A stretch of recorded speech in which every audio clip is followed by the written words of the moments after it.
Hello there, I'm Neil Cicierega, founder of Lemon Demon. This is the commentary for Damn Skippy, my new album. This song's called Dead Sea Monkeys. This is a little build-up I added on to the beginning just to sort of get you all psyched up for the song, and then it's just, you know, da-da-da-da-da. Happy music with cheesy synth drums and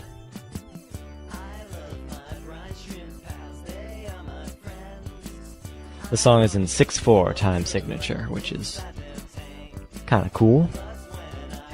And also the lyrics don't rhyme at all. I forget whether that's intentional or not. Probably intentional.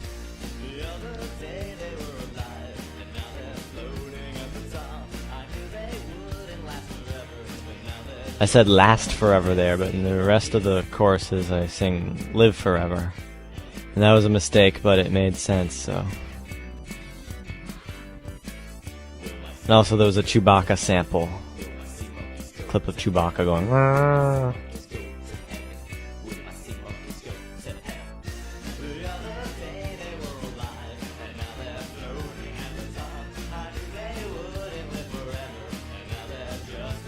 Dead sea monkeys.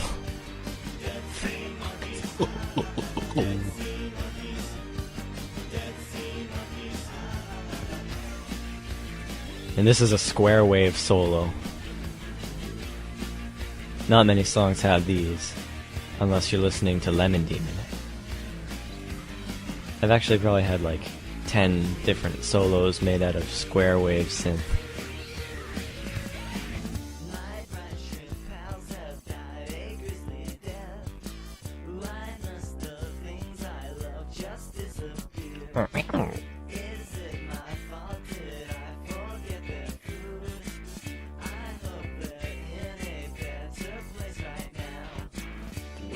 I'm not sure why I wrote this song. I was just probably thinking of sea monkeys, and then I realized that dying is what sea monkeys do best.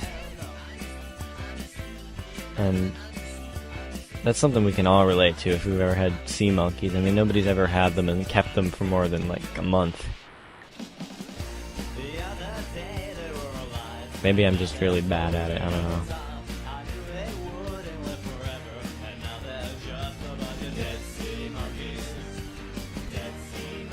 They also seem to mate sometimes. That's pretty funny.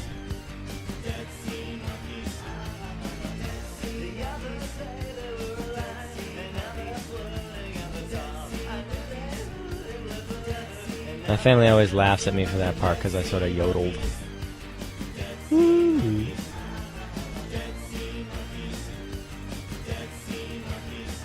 And here comes the breakdown.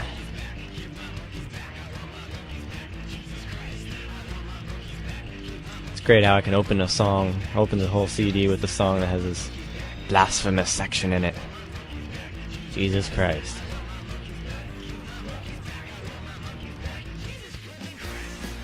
And that was Jesus flippin' Christ. Not any other F word. It's been misheard for that before. Dead sea monkey.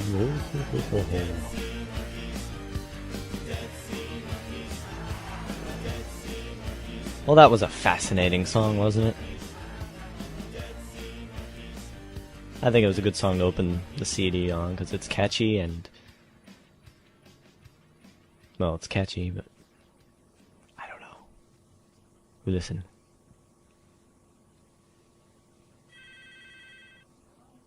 That was my mom saying hello.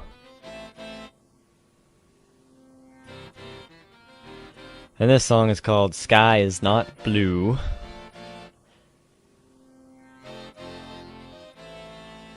I wrote this like long time ago and it sounded completely different, but then I never really came up with lyrics for it. No, I came up with lyrics for it, but never recorded them. And then I decided to record them like 2 days ago.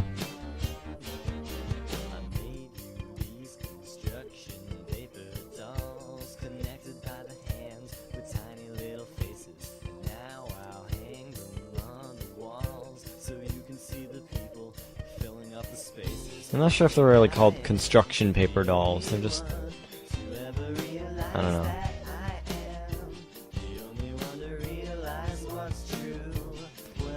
Weird sentence.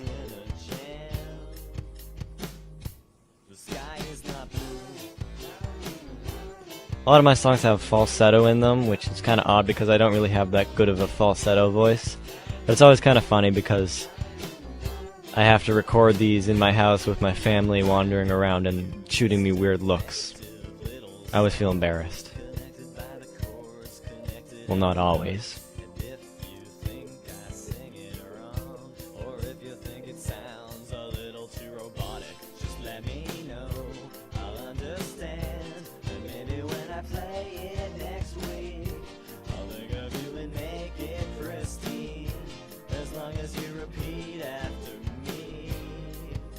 Weak and me don't really rhyme. Oh well. I don't know what this song's about. It's about things that are usually one color not being that one color. But I don't know why they're not that one color.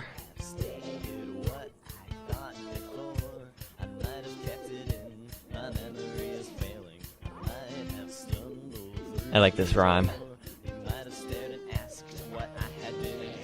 Inhaling, yeah.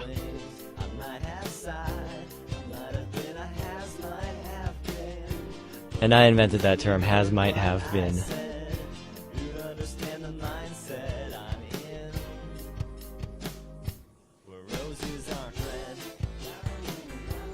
Oh yeah.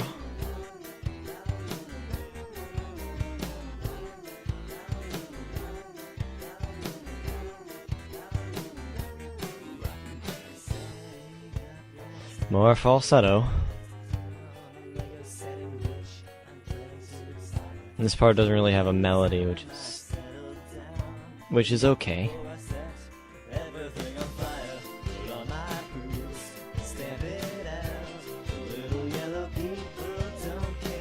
Yellow people as in Lego guys.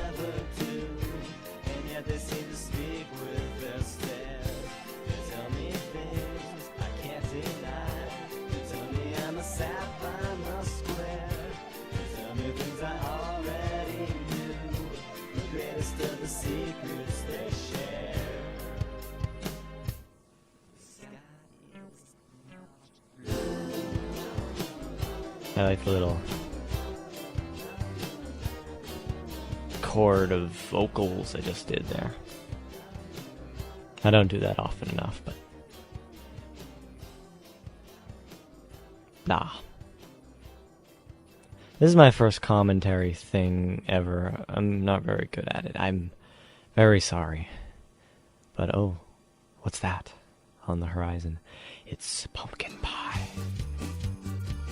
First track to include accordion. I got my accordion for my birthday last year. It's a very nice little thing.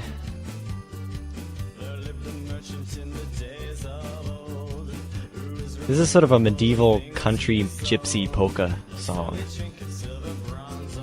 First thing I wrote before I came up with the idea of pumpkin pie was the first verse there. Then I had to think of something for him to be selling, and pumpkin pie fit, and it had enough things that I could rhyme it with. I like the chord progression. It's that F7 chord that gets me.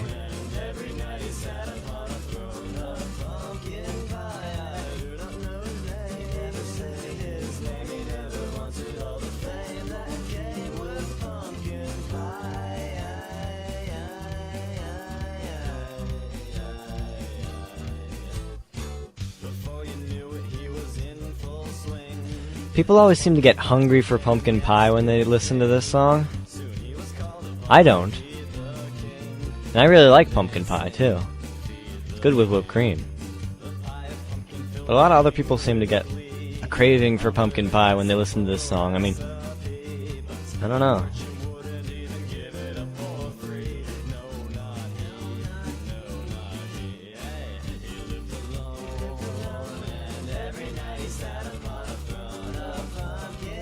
At the very least, this song paints an interesting picture of this mysterious merchant man who refuses to sell out. But his uppityness will cost him dearly.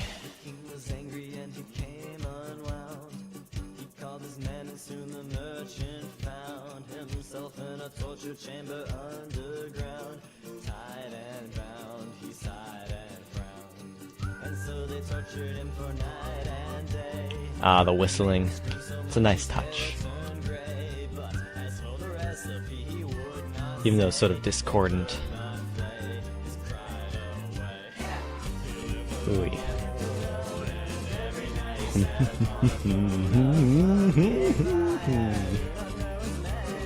Listen. See, I said pain instead of fame there. Did you get that? And also my voice sort of drips down there. I pitched it down. I can't really do that. And then we go to this peaceful woods setting, and suddenly some sort of electric chainsaw noise ushers in very distant mechanical stomping noise. Some soft synth sounds.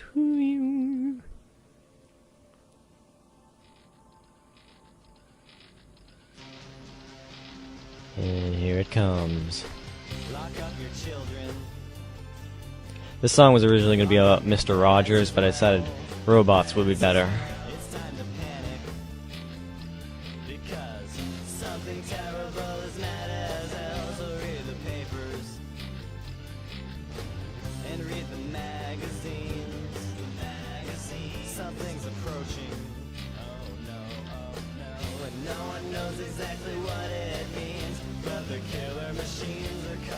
The Killer Machines is the name of a 1980 episode of Super Friends.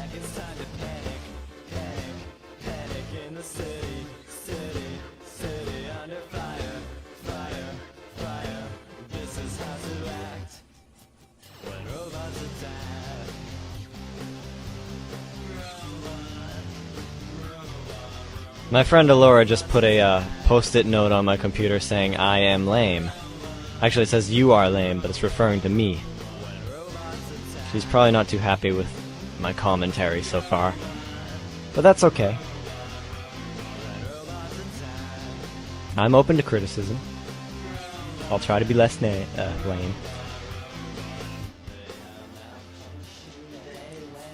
The high-pitched voice on the left channel in this part always creeps me out.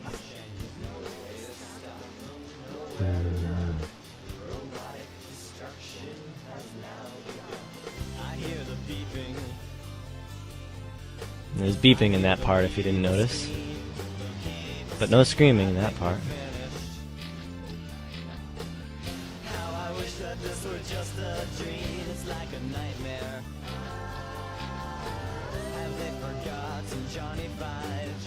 Needed to put a Johnny 5 shout out in there. Did you hear that? Ooh.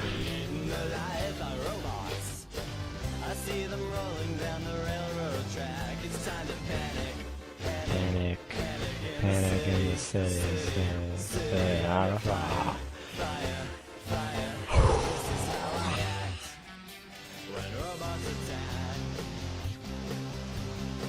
Robot.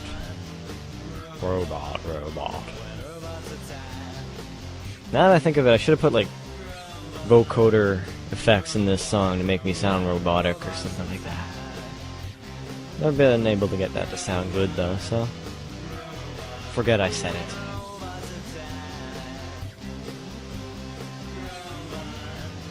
Robot.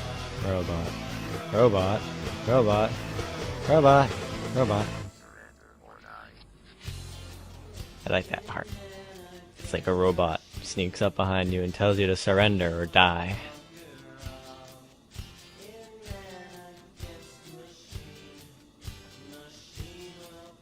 In Man Against Machine. It sounds like a good line for the trailer of the movie based upon this song. Gonna have to get Don LaFontaine on that. Stat!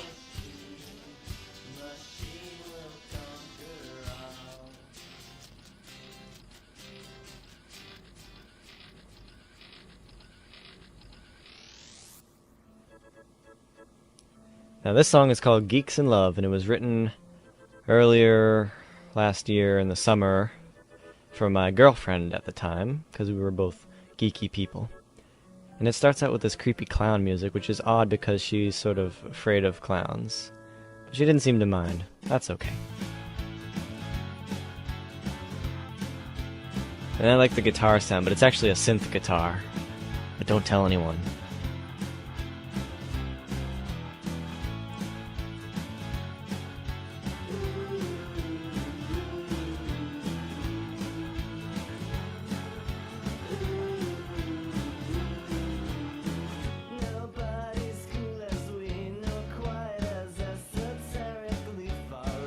Esoterically is a good word. You should definitely use that word in your daily life.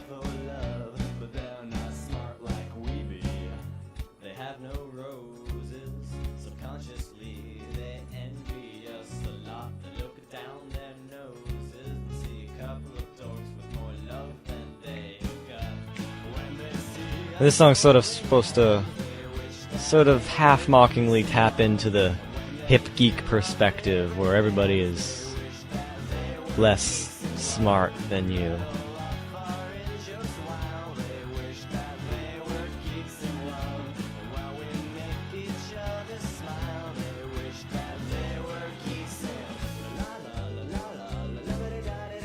Oh, and you should check out the lyrics for the scat-sounding parts of this song because there's some interesting things in there, like waffles, and you'll see.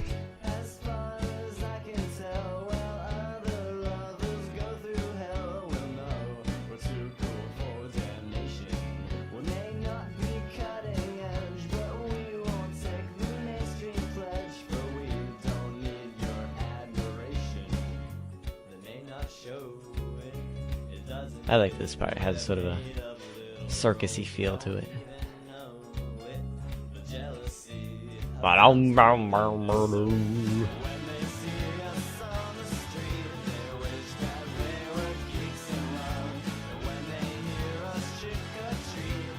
Never actually got to go trick-or-treating with her. Oh well.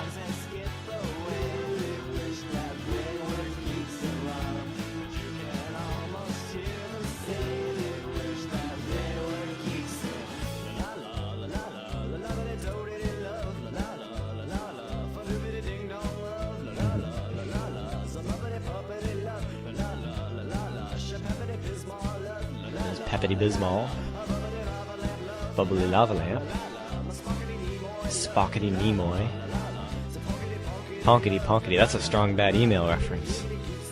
Oh yeah.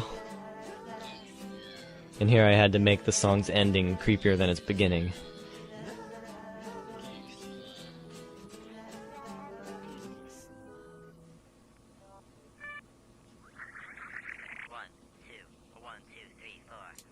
And I actually had to suck down a balloon when I recorded that intro there, so that wasn't digitally altered. That was me speaking with helium in my lungs.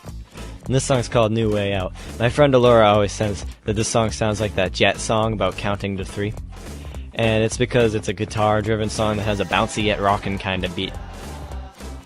I can hear the resemblance, but my song is better because it has Japanese parts and references to chupacabras. And yah-ha-has. Yah-ha-ha. Oh.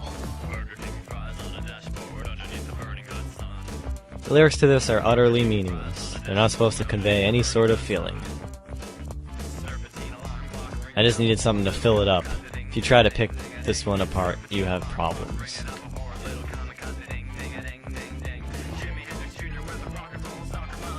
I just like using lines like Serpentine Alarm Clock and Jimi Hendrix Jr.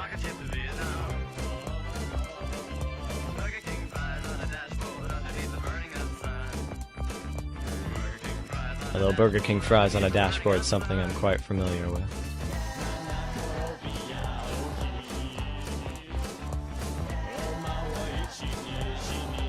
For some reason I decided to put Japanese in this song. I'm not too big of a Japanophile, but it sounded good.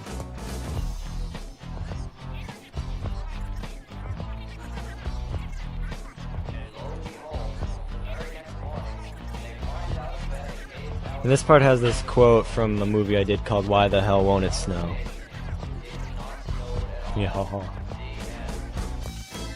Oh, and this is a bitchin' pieced together guitar solo. I didn't actually play it, I just played like 1 or 2 notes at a time and just sort of cut them all together on the computer.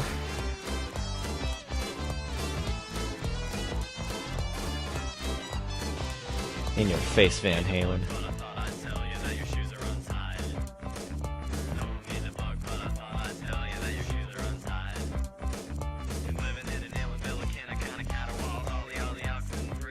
That was my tongue twister I came up with for this song.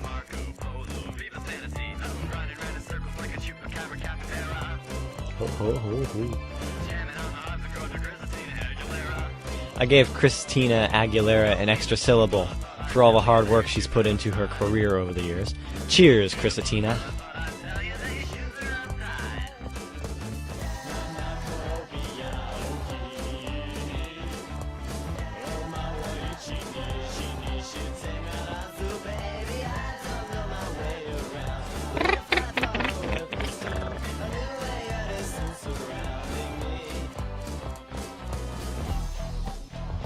This is the Rhodes piano solo, which is not as cool as the guitar solo. Just sort of more laid back, I guess.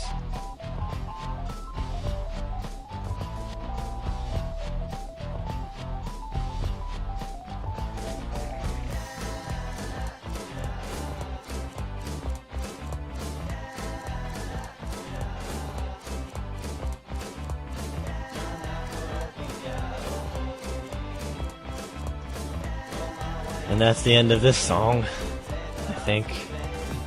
It just sort of fades out, I guess. Right? Yeah. Sounds like it's fading out. Oh yeah, it's definitely fading out. Actually, it's sort of like phasing out, too. It's going...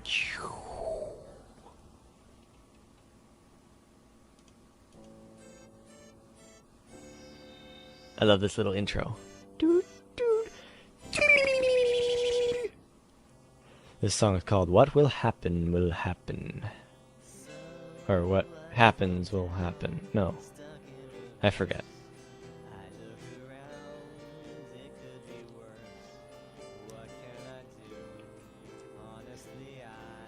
I wrote this song after the Bush election because some friends of mine were a bit more than disappointed. They were in fact depressed over it.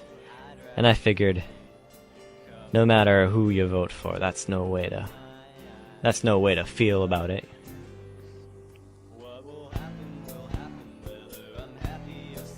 I mean, just cheer up, you know? Ooh. My parents seem to like this song, and they always listen to it, and they quote Fred Willard from A Mighty Wind, and they go, "What happened?" And it's really annoying. But at least they like my music. That makes me happy. But not when they quote that movie. It's a good movie, I mean. But, you know. This part's trippy. They got these sort of swirly synths in the background. It's just like...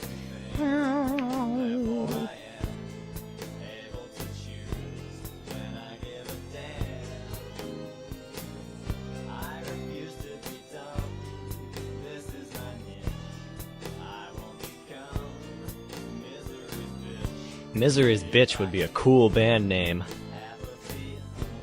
I'm changing it. I'm not Lemon Demon anymore, I'm Misery's Bitch.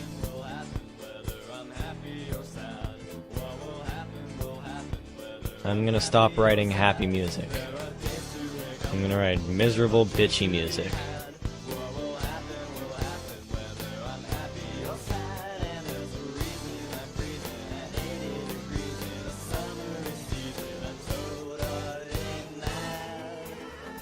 And this is the mad half of the song where it goes in a more random direction, but with the tune kicked up a notch.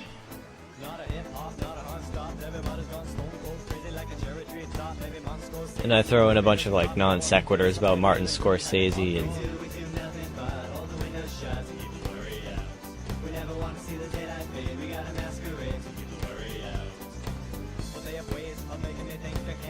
That's a Super Furry Animals reference to, I forgot what that song was, but there's a part where they're like, we got ways of making you think.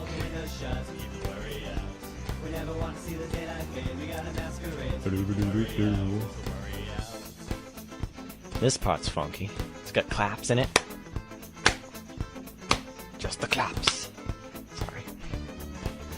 And a little guitar. Oh yeah, it's happening.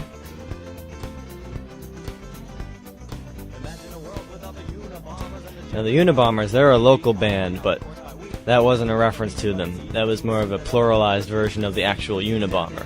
And then I rhymed it with Jeffrey Dahmer. Clever, huh?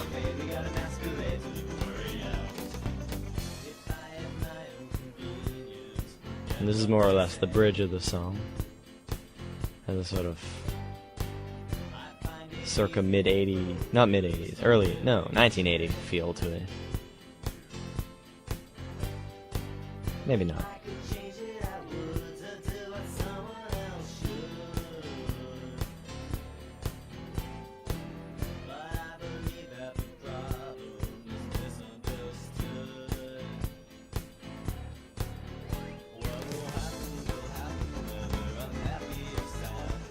In this last stretch of the song, I was planning on having this whole like acceptance speech style list of just me rambling off the names of various antidepressants. But I figured that just sort of deterred from the message of choice over your own emotions, and also I didn't feel like recording it because I'd already finished the song. You know how it is.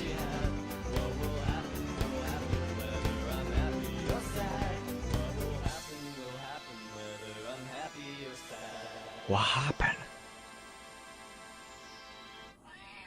Meow. This is my cutest song ever. It's called Kitten is Angry. Came up with the title first, and I just sort of envisioned the song in my head.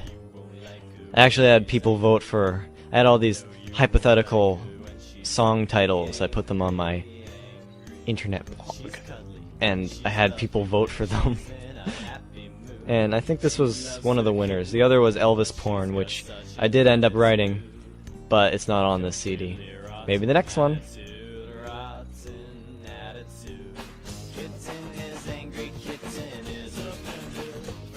Such a happy poppy song.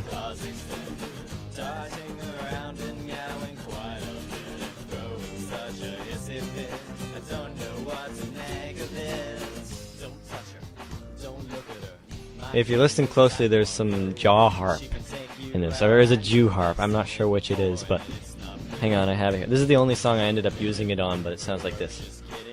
Ah, ouch. That's what it sounds like. It's in the background. And I like the little meow meow backup vocals.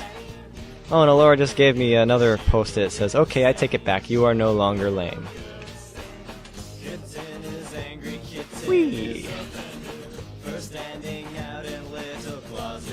I have a lot of cats, but they're not this mean. They're very nice.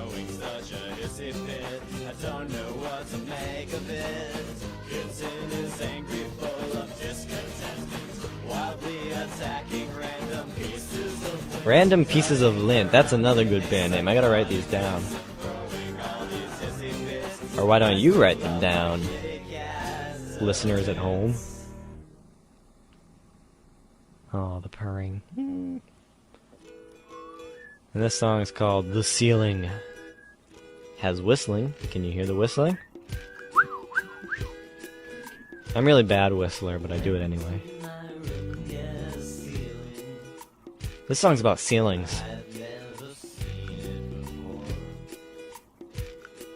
When I was young, I always used to look at the ceilings in my parents' room, and we used to make a game of trying to see stuff in the swirly patterns on the ceiling. We still play it, actually.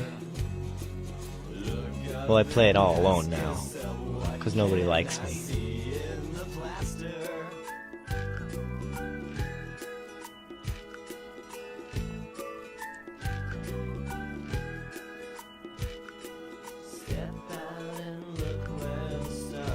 This song's not really silly enough, so I'm just gonna make wacky noises.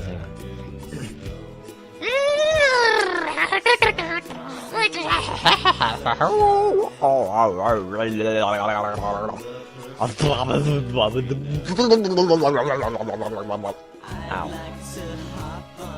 I just hurt myself. I think it's serious.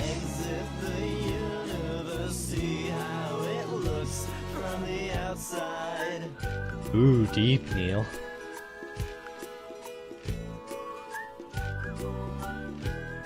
I just liken, like, the whole universe to the ceiling of my house. Mind-blowing. Ooh, and here's a good song. This one's called Subtle Oddities. I can't play the recorder, but we had one, so I recorded myself making little noises.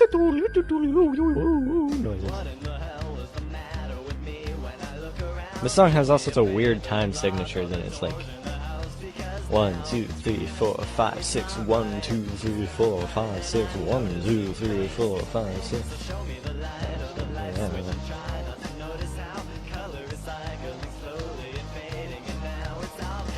Also has some catchy organ in it.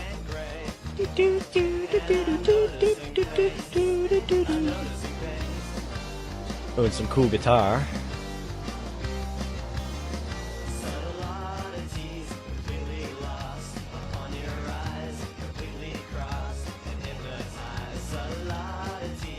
And the hook of the song is this. That's in 7/4 time.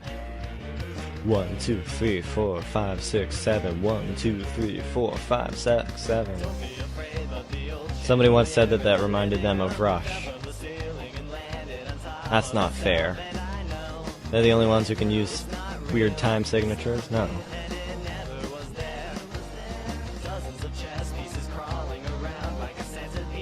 And that was the best line in this song, chess pieces.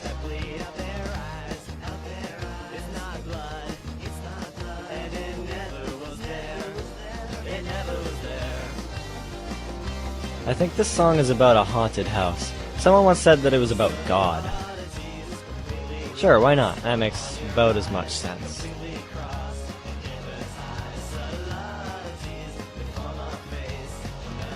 I think it was the face in outer space that...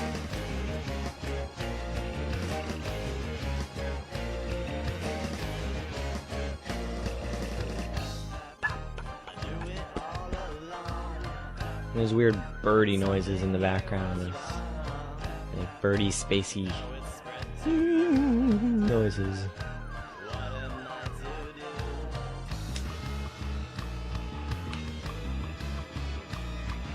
This spot's just kooky. It's just...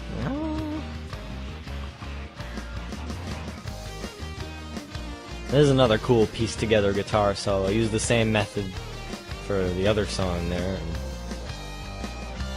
Only this time I doubled the guitars and I made them play a little harmony part. Not a very long solo though.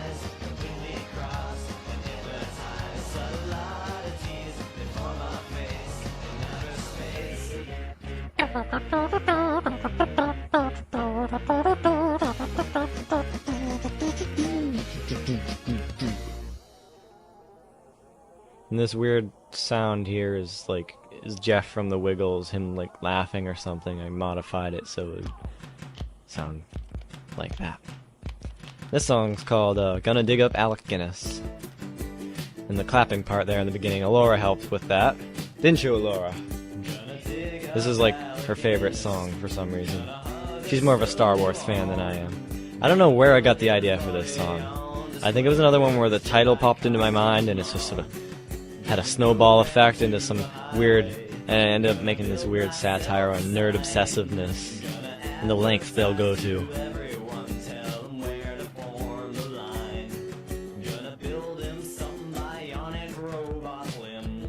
More robots.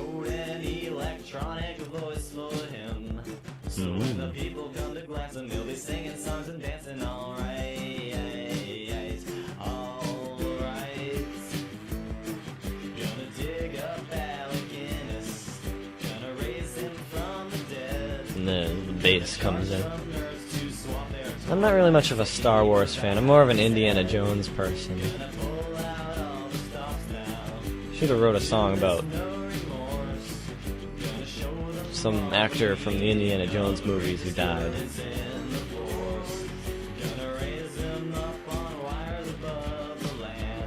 This is really a sick song.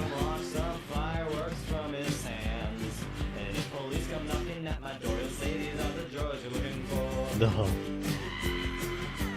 That was Alora doing an impersonation of R2-D2's scream. I can't do it.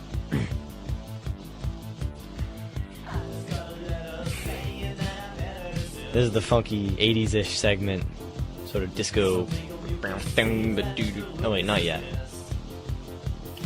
Then now it's like full out.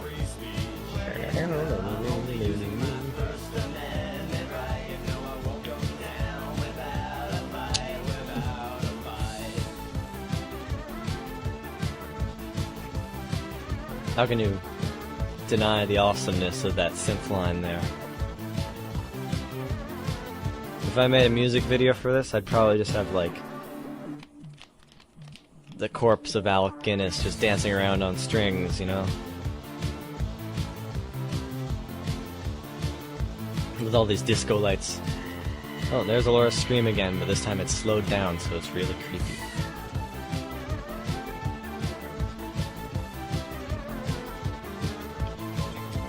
Gatorade.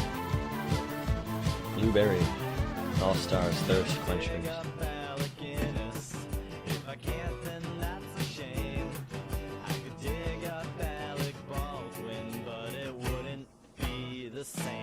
Punchline.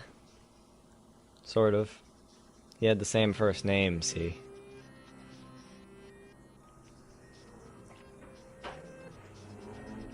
This is the creepy build-up to Flamingo Legs, because the song's really happy, so I thought I'd put like a really creepy sounding intro.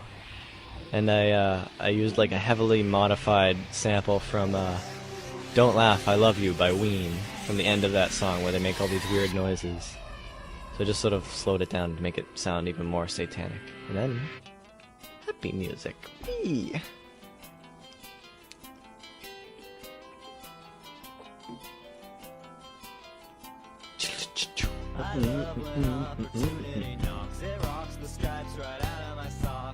I really like wearing stripy socks. In fact, I'm wearing striped socks right now. I love the world and everything else, the trampolines and jingling bells. This is another song that doesn't really mean anything. I just, you know, pulled random stuff out of my brain. But at least it's happy and pretty.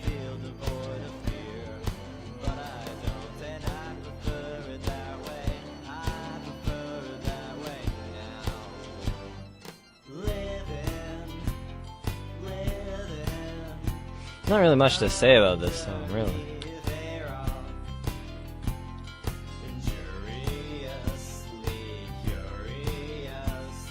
Just like read something maybe, I don't know. Do you know that there's no fat in Gatorade? I'm looking at the nutrition facts right now. I find that hard to believe.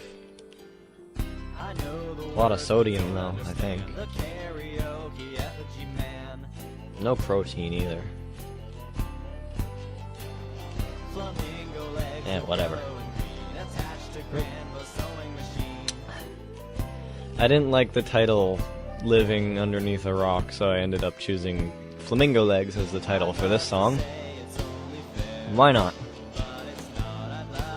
That way, whenever you hear this song, you'll think of flamingos throughout the whole thing, and that's a good place to be in, I think.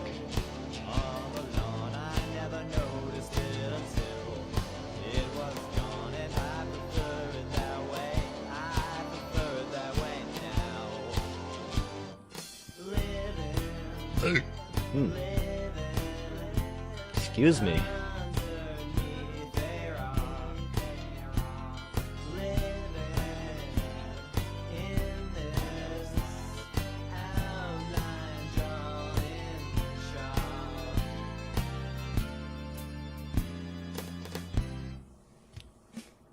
And here's Ode to Crayola. Crayola is a product I grew up with. Back in grade school. Elementary school. And I always have the big box of crayons. I had this song finished for the longest time without any lyrics until suddenly it just dawned on me. Crayola, yes. And it just wrote itself from there. I'm just like, oh yes, I have to write this. And then I got my accordion and I recorded some accordion parts for it and it just worked. Of course, it's sort of mixed into the background. It's not a featured player in this song. More piano-based, I guess. And guitar.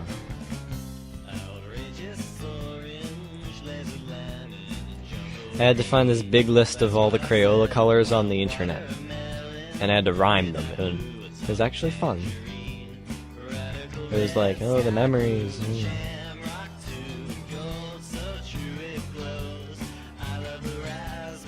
Razzmatazz? Purple Pizzazz? Razzle Dazzle Rose? I was surprised. They were just like setting me up for that rhyme there. They had all these AZZ things in their titles. Thank you, Crayola Industries, for making it so easy.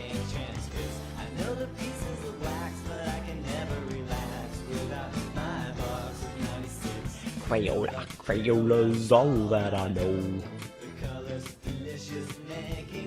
When me and Alora play this song live, I just play it solo on the piano, and we have this big notebook, not a notebook, it's like a photo album, and it's got all these pieces of paper in it that we drew in Crayola crayons of the colors that I read off, and we show them to the audience while I'm singing, and it's just so corny, it's good. It's been suggested that I send this to the Crayola company in case they might want to adopt it as their official theme song, but that's probably not a good idea considering the creepy, naked, cultish tone it's taking right now in the second verse here. But who knows, maybe they go for that. Or they could sue my pants off. Would that be ironic? I don't know.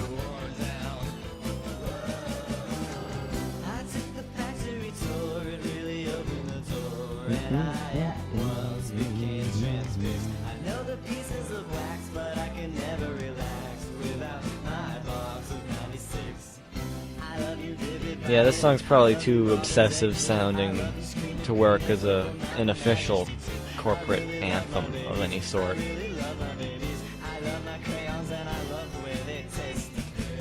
And I don't think they actually advocate eating crayons.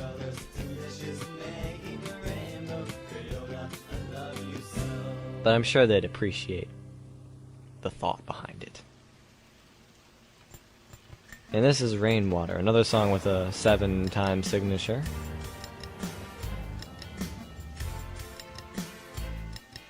Doom, boom, boom, boom, boom.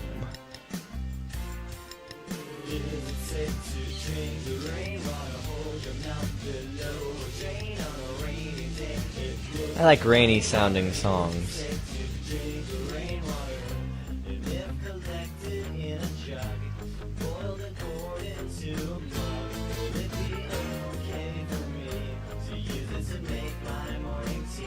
I also like tea. Don't like germs, though.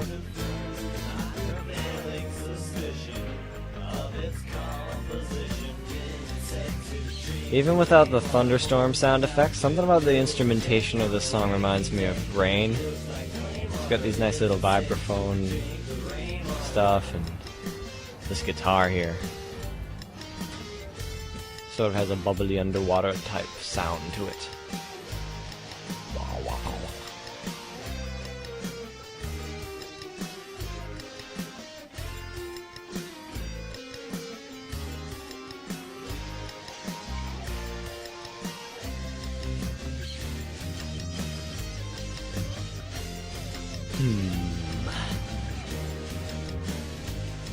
Oh, listen.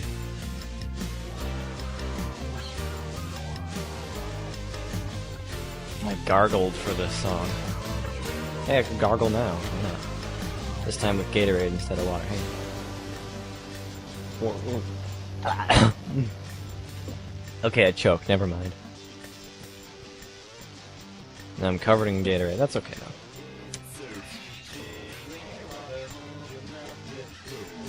It's probably not that safe, since it seems to have given me a malfunctioning robot voice.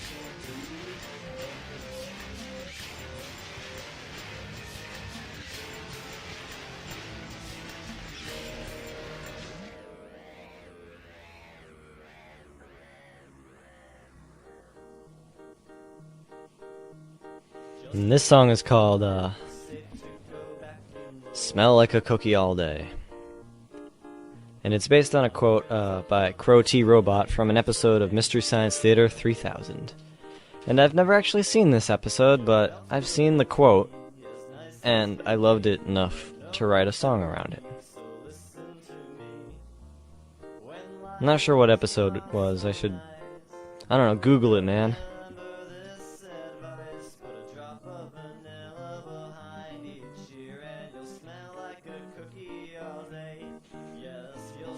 And there's the quote there. Smelling like a cookie all day is something we all wish we could do. A mountain of sadness, a miserable wilted bouquet. A big rotten pumpkin, I wished I were dead, and I'd The phrase, I wished I were dead, isn't very well grammar.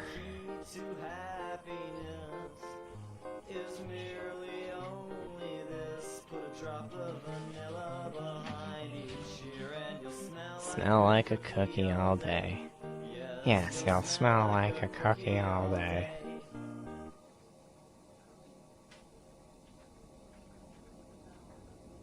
Ooh. Outer space.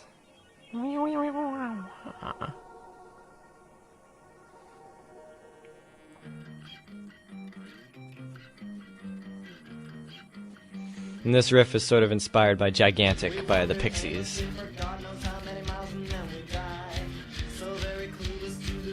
And it reminds me of it anyway.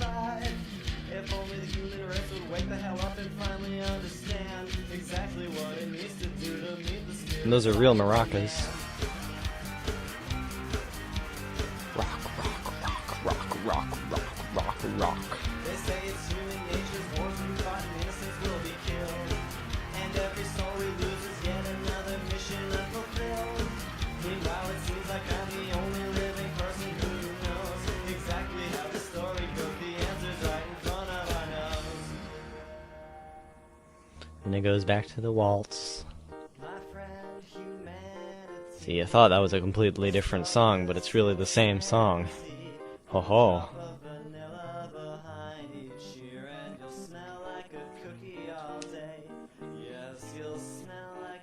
Man, I wish the rock would come back. Oh, there it is.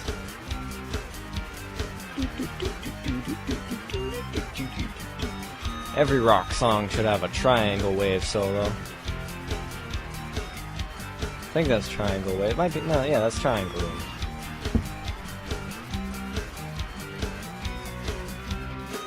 Sounds too soft to be square wave.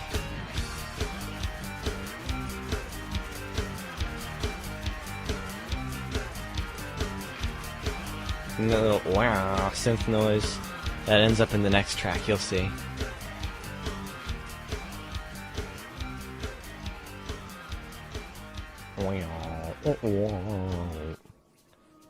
And then the next thing, Dizzyful Bliss.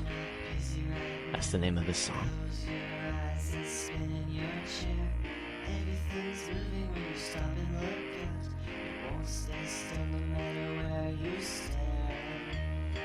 You could hear spit in my mouth making little clicky noises in that part.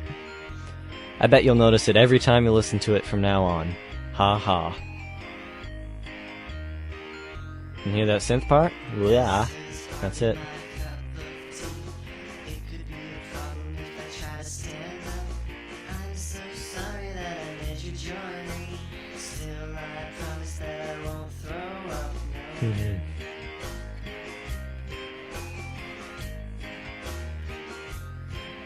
How nice of you, not throwing up.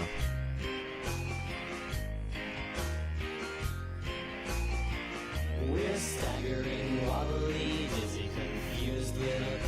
I really don't like being dizzy that much, but it's sort of the feeling that takes you back to childhood, so I've dedicated this song to it.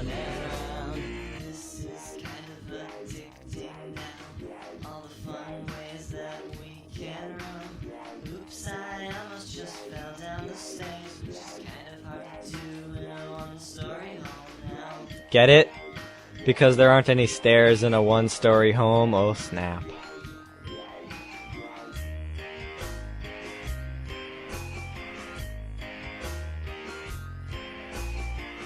Imagine if everybody in the whole wide world felt just like this.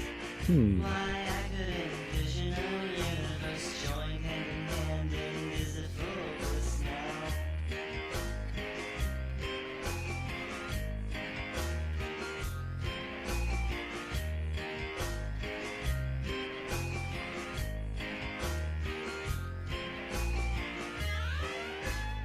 Now this guitar solo took weeks and weeks of practice. You can tell, listen. Ooh, here comes the emotional crux of the song. I've heard that falling in love feels a bit like this. Well, maybe not quite, but maybe it makes you feel nauseous at first. And once you get the hang of it, it feels alright, alright. How very poignant of you, Neil. Poignant. Is that a silent G? I don't know. Poignant, poignant. Poignant. Very poignant. Ho ho.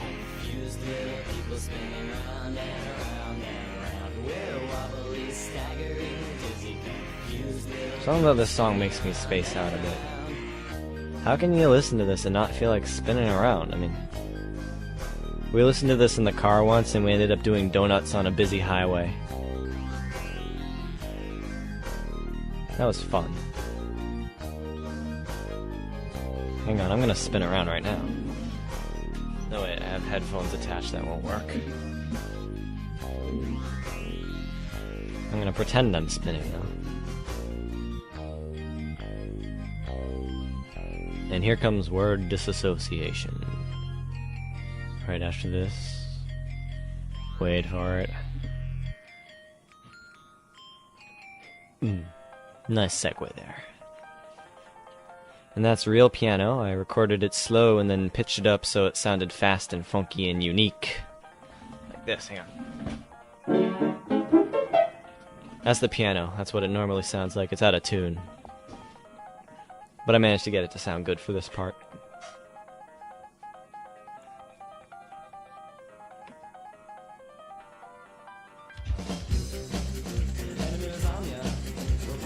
This was a real concept song. Lyrics comprised of unrelated words. Took a surprisingly long time to come up with all the lyrics, actually. I'm used to operating on a random plane, but this was a true test of my abilities.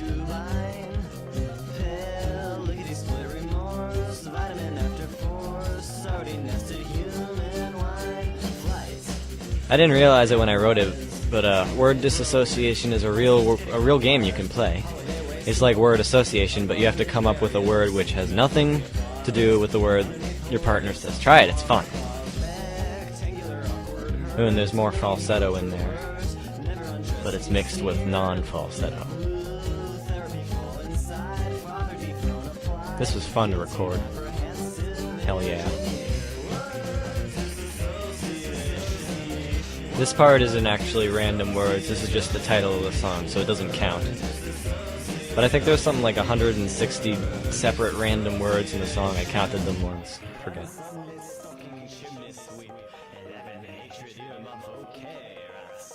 And this is my horrible British accent.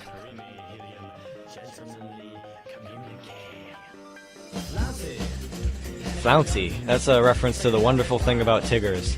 Bouncy, trouncy, flouncy, pouncy, fun, fun, fun, fun, fun.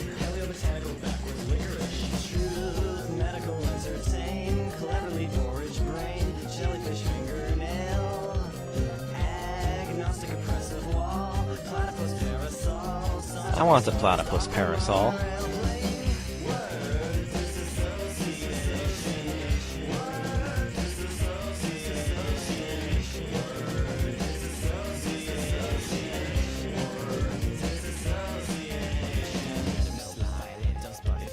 Okay, this part took a lot of effort, timing it all upright and recording it correctly.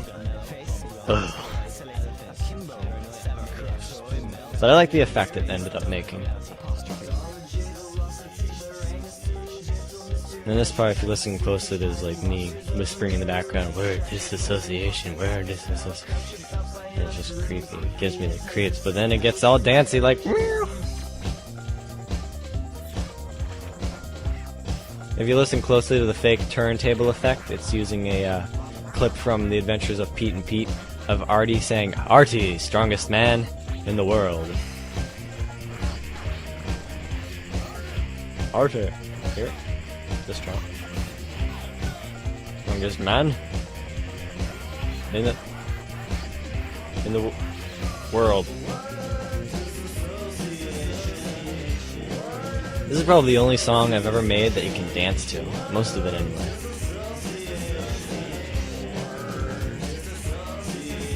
Yeah.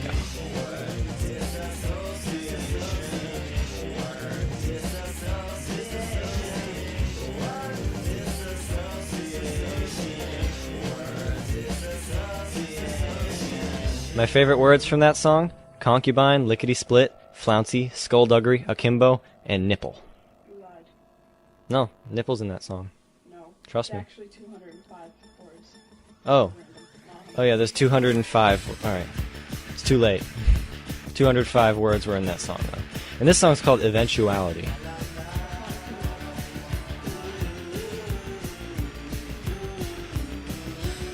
This song's very drivey, very driving, very synthy, very vocally, very not many lyricsy.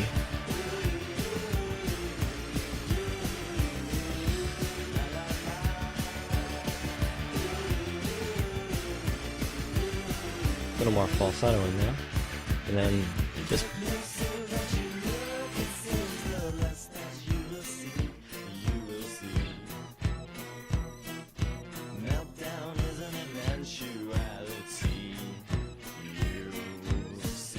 and those were the only lyrics in this song. They don't actually mean anything, but oh well. It's not really much to talk about for this song. I'll just say, this CD was quite fun to make. I'm very satisfied with it. I hope you liked it too. I hope you buy all my future CDs and my other past CDs from the past. And if I ever start playing live, like not in a coffee shop, if I start playing live like with a full band and light show and pyrotechnics, I think you should come watch me. Maybe I'll be coming to your town, you never know. Unless you live in, you know, like the Middle East or something, because I'm probably not going to be, you know, doing any international tours for a while. But who knows? Maybe I'll be the next overnight sensation or something. Who knows? I don't.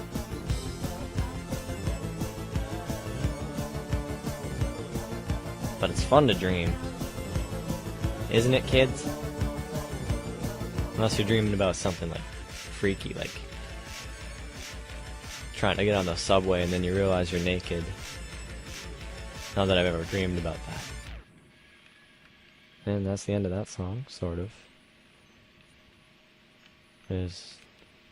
Those are wind chimes from my porch and the wind.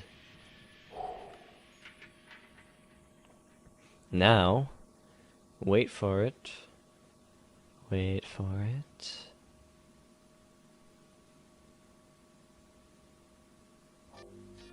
Commander Keen music.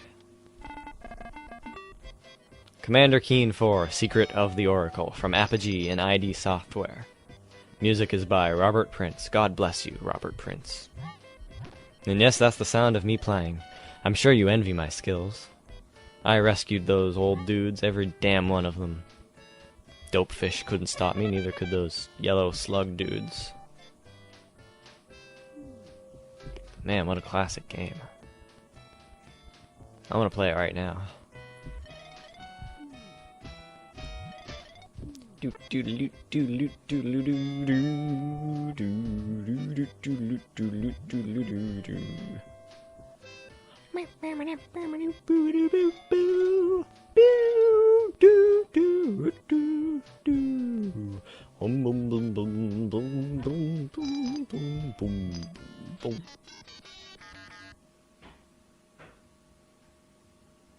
Oh, the CD's done.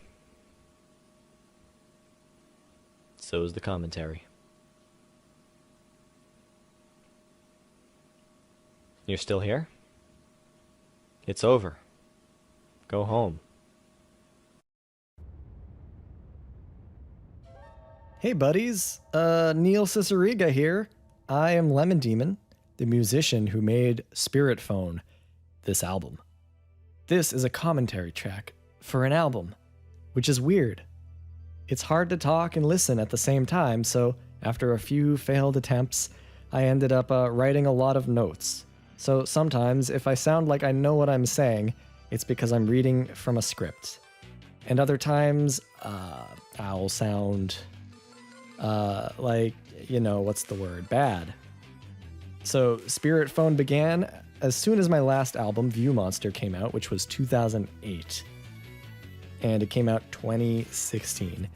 I still put out music in the intervening years, but they were just short EPs and sample-based mashup albums. This was a long-in-the-works return to a full-length original music album. And there were multiple times when I thought I had this thing in the bag, and I was always telling people, like, yeah, it's going to come out this year, it's going to come out next year, it's almost done. And, you know, all these tracks were almost quote-unquote 90% done, no matter how much I messed with them. But eventually, I figured it out. So to rewind a bit, this album starts off with some white noise, some soft white noise, some spooky sounds, and then the music begins. The white noise returns throughout the album a few times. What does it mean? It's a ghost. That's what it means. This track is called Lifetime Achievement Award. I picked that title late in production.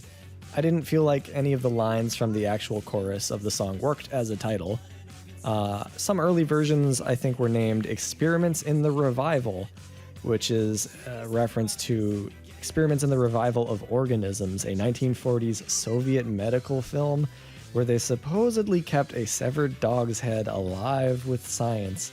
I've never actually watched this clip because it just sounds really disturbing, although it's possibly fake, but I'm glad I didn't go with that title because it's maybe too freaky a reference right out of the gate. Nonetheless, I've got this whole song about creepy scientists reviving dead musicians, reviving them straight into new contracts like performing animals. This song idea goes back to 2012 when there was that whole, I guess, scandal about the hologram version of Tupac. Remember that? I barely remember that, but anyway, the early 2010s is where this song was born. And the references to Michael Jackson's death and to Katy Perry sort of date it, but not too badly. Because Katy Perry is still doing her thing, and Michael Jackson's still dead. The chorus uses, in addition to me screaming computer voice, it's actually not a real one, but it's an emulated Atari speech synthesis program. And those things are so bad at pronouncing things, I had to break up the words into individual syllables just so it wouldn't be cemetery instead of cemetery. An earlier version of this song was a totally different recording that I just worked on it too long and it just started to sound bad to me, so I scrapped almost everything and I recreated it from scratch. And I listened to it recently, and this always happens, but I was like, oh, this is kind of better in some ways. And that's just really aggravating. But that version was missing a few important chunks, I think, and starting over made it easier to kind of insert a few extra bars here and there to spread out the lyrics a little bit. And this pretty cool keyboard solo wasn't in that version, so it was worth it, I think. But of course, all my friends who I would send early versions of this song to, when they heard the new version, they did not like it as much. That always seems to happen. In fact, it happened publicly, because I put out an early version of Reaganomics later on this album, and people got used to listening to that version, and then I changed a bunch of stuff, and a lot of people did not like it as much. Now, one solution to this is for me not to take 8 years to make an album, and don't feel guilty about not putting out enough content and end up releasing songs early in an unfinished state so people can just know that I'm not dead and I'm actually working on music. But now I'm not even talking about this song, so let me stop myself right there. Actually, the only note that I missed is earlier when I said "you're unnatural, babe," which is a pun on "you're a natural, you're unnatural." Originally, that was just "you're unstoppable, babe." So I got a bad pun in there. That's one thing I improved over the original. Cool. Most of my songs, there's just one tempo that's locked in, but for this I tried to add little moments where it slows down or give a drum fill a little room to breathe, and that helps it make it feel like a more alive song.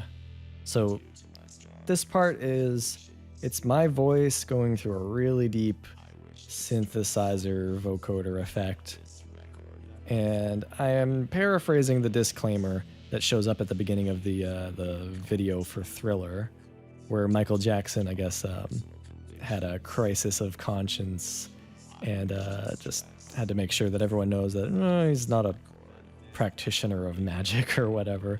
So I just took that phrase because it's pretty well worded, and I kind of turned it into a Pledge of Allegiance type call and response thing with some robots. And for some reason, with the robot voice, the word record just sounded not robotic. I had to say record. Making this little a cappella intro involved like 4 or 5 different vocal tracks, and some of them are doing, like the main chords, ba ba ba ba ba. But then there's one track that's doing all the in-between notes, and that one sounds really funny on its own. It's just me going ba ba ba ba ba ba ba. I've got a fake string quartet going in this song that to my ear sounds pretty good. I've always found that strings are one of the hardest instruments to make sound realistic using just a computer, but I found a pretty good sound library that is sadly discontinued now.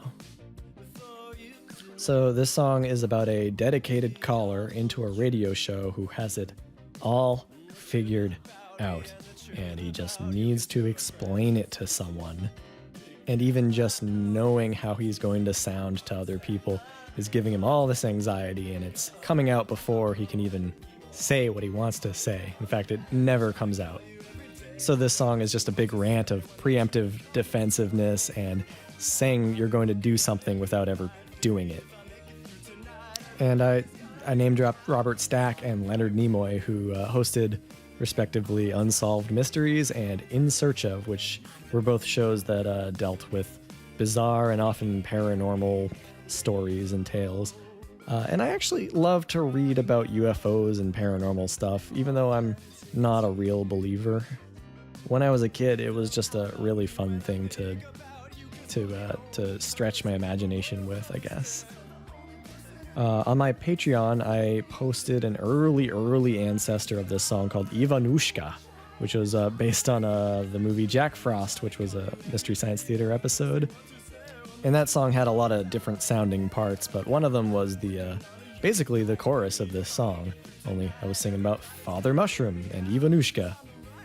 And that happens all the time in my process. I will find melodies in songs, unfinished songs from years and years ago, and since they're mine and I've never done anything with them, I'm free to basically plagiarize myself. And a lot of the time, these melodies will just kind of stay in my head for years, and that's how they'll end up getting reused. And I'll be going through old files, and then I'll realize, oh, I actually did record this melody a long time ago, and I totally forgot. But the flip side of that is discovering something like that can be a little depressing, because it reminds me, oh man, I take so long to finish music. Writing this little rap here was great, because I got to use a lot of little just like phrases and stems that I had written in a big text file that I always wanted to use, like the word ufology or name dropping ancient aliens. I actually just paused and checked my old lyrics.txt file, and yeah, I totally wrote species of big cat, I am Robert Stack, ufology, demonology, all like in this little paragraph. So I guess that's where this song came from. And the Super Sargasso Sea that I mentioned was a sort of thought experiment by Charles Fort, who was a very interesting early catalogist of the paranormal or seemingly impossible stories. Look him up. The song always makes me think of once when I was a kid, me and my dad were just messing around with a touch-tone telephone and trying to play music on it. And I think we were trying to play Shave and a Haircut, and we must have played the first 3 notes and then hung up. And those first 3 notes happened to be 911 because a cop showed up at our door a little while later saying like, hey, we got a call, and someone just hung up. So I imagine my dad probably tried to explain what happened, and the cop must have been just like, okay, please don't do that. As this album was starting to come together and I was starting to get excited and see it as not just a collection of songs, but it's an experience, man, I started extending the outros for songs and making these kind of swirling synthesizer soundscapes. And I had to shorten this one because it was just too much. But I've always really liked the effect of a song kind of decompressing and getting you ready for the next track and not knowing exactly where the cutoff point is. So this is Cabinet Man, an upbeat song about a supernatural serial killer. This is supposed to be the kind of ludicrous story that would show up in an old horror anthology like Creepshow, with lots of creative gore and vivid lights. I don't really remember what inspired me to write this kind of story. There is the urban legend of Polybius, a weird 80s arcade game that made people sick and lose their minds and die, but the body horror element where a guy somehow medically transplants, all his systems into a video game cabinet. Not sure what I was doing when I came up with that one. There is real guitar in this, but the underlying rhythm guitar is fake because I tried playing it myself and I got really bad hand cramps trying to keep up that rhythm. There's also backup vocals that are filtered through a plugin called BitSpeak, which makes vocals sound like a speak and spell. I also used it on Melt Everyone from Mouth Sounds on Rob Thomas's voice from the song Smooth. I've also got a lot of really fast hi-hat hits here, which I definitely did not play IRL. A lot of these songs use little synth instruments that have a random element to them. They'll play, a note an octave up or an octave down in a total random fashion. And that is built into the plugin. It's not how I'm playing it, which is good. It adds some variety to the sound, but the drawback is every single time I play the song, it sounds a little bit different. And that's true anytime I export the song as well. So if I ever needed to go back and, remix or reconstruct the song from the original files, it would end up having a lot of little variations from the original. One of the bonus tracks on Spirit Phone is like a more chill version of this song from 2009. Doesn't have any lyrics. It's long before I thought of putting body parts in a video game cabinet. I remember some early lyrics being about a seesaw. I guess my content has changed a bit over the years. I reversed the drums in this part, which is something I forgot you could do. I'm glad I did it. And of course, you can't be a monster arcade cabinet without immediately having to reckon with becoming obsolete in the face of home consoles and portable consoles. This guy is pretty much doomed to just be thrown away or end up living in some enthusiast's collection. Maybe be in like a movie theater lobby. When I played this song live years ago, I made a backup video, or like a backing projected video that was clips from a 80s anthology movie about an evil arcade game called The Bishop of Battle, I think. It's from a movie called Nightmares with Emilio Estevez. It had a lot of cool visuals.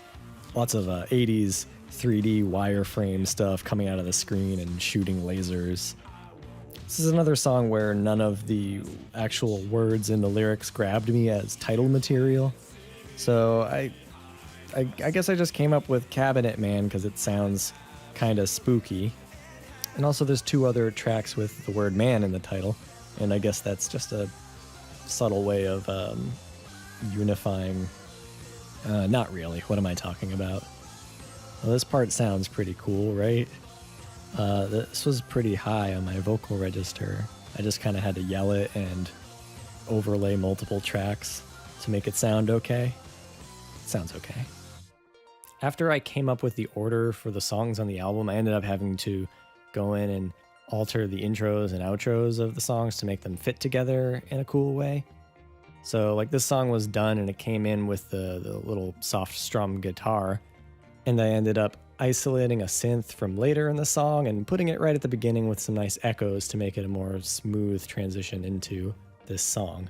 And also to make sure that there's, occasionally there's more than 5 seconds where I'm not singing in the album. So this song, I had this melody, which was always meant to sound very doo-wop inspired and kind of sad. But when I realized that I don't have the vocal chops of old doo-wop singers, I somehow got the idea to just cheat with vocoder effects. So I have my actual voice on the lead vocals, plus like 4 or 5 backup vocals put through vocoders.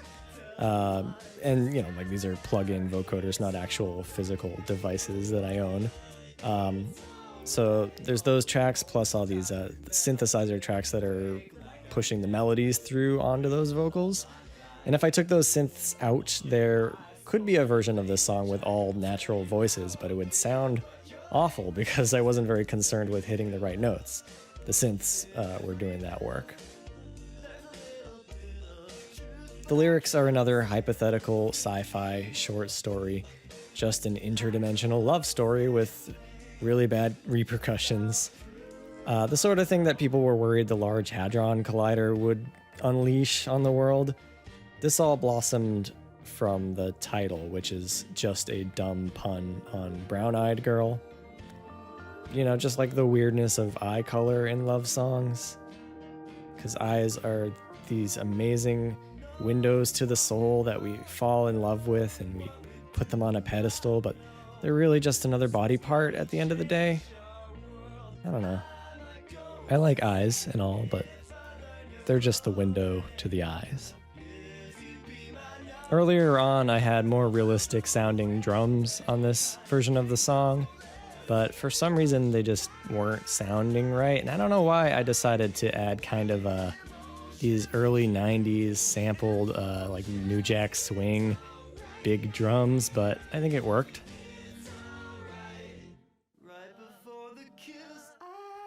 Recording really quiet parts with vocals is tough because I have never had any kind of isolated sound booths. I've never even tried, really. Sometimes I'll throw a blanket over my computer.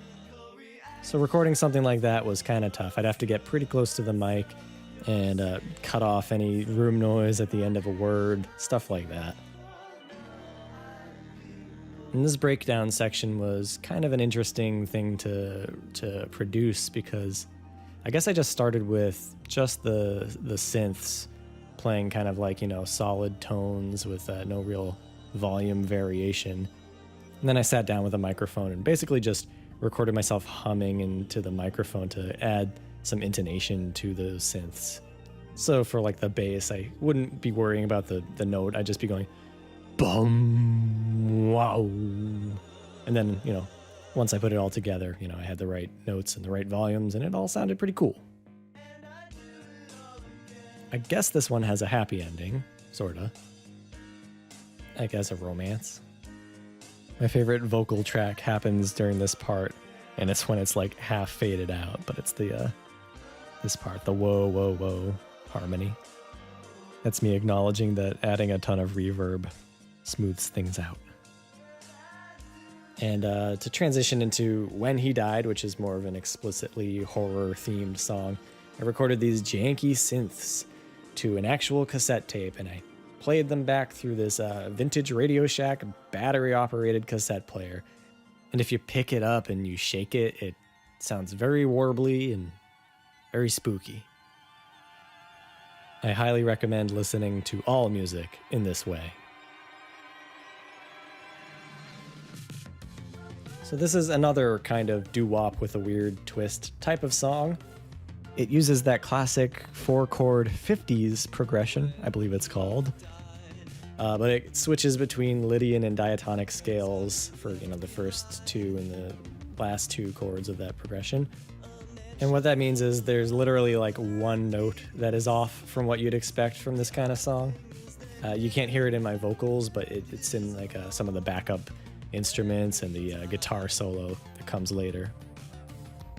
Everyone always compares this glockenspiel part to the theme from Rugrats, and I disagree. It's clearly supposed to evoke Take Me There by Blackstreet. Totally different song.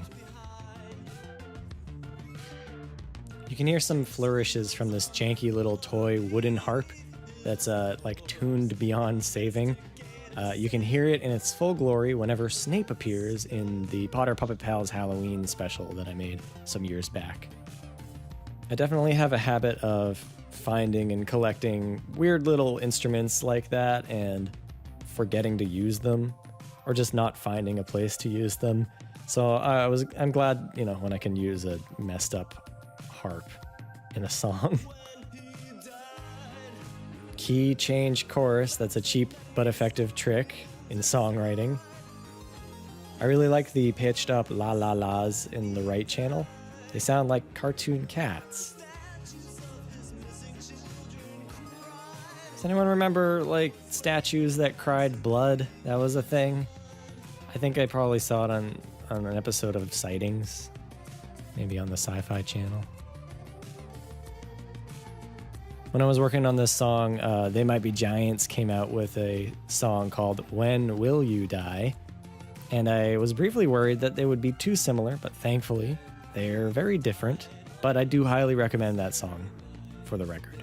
It's a good one.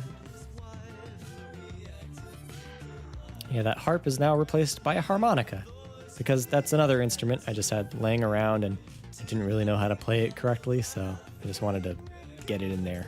Justify owning a harmonica. So the Oka Laughing record was a 1920s novelty record that was just some people laughing together. The idea was that laughter is infectious, so this record should sell like hotcakes, and it did. It was a huge hit. But when I listened to it, I thought it was the scariest thing I've ever heard. And it's public domain, so I got to scratch my sampling itch on this album. By the way, if you have the vinyl version of this album, I definitely recommend after the third side is done playing, just let it keep playing, and there should be a little surprise there in the center of the disc. And by the way, people seem to have trouble interpreting this song, but it's just a litany of creepy, mysterious things being discovered about someone who's died.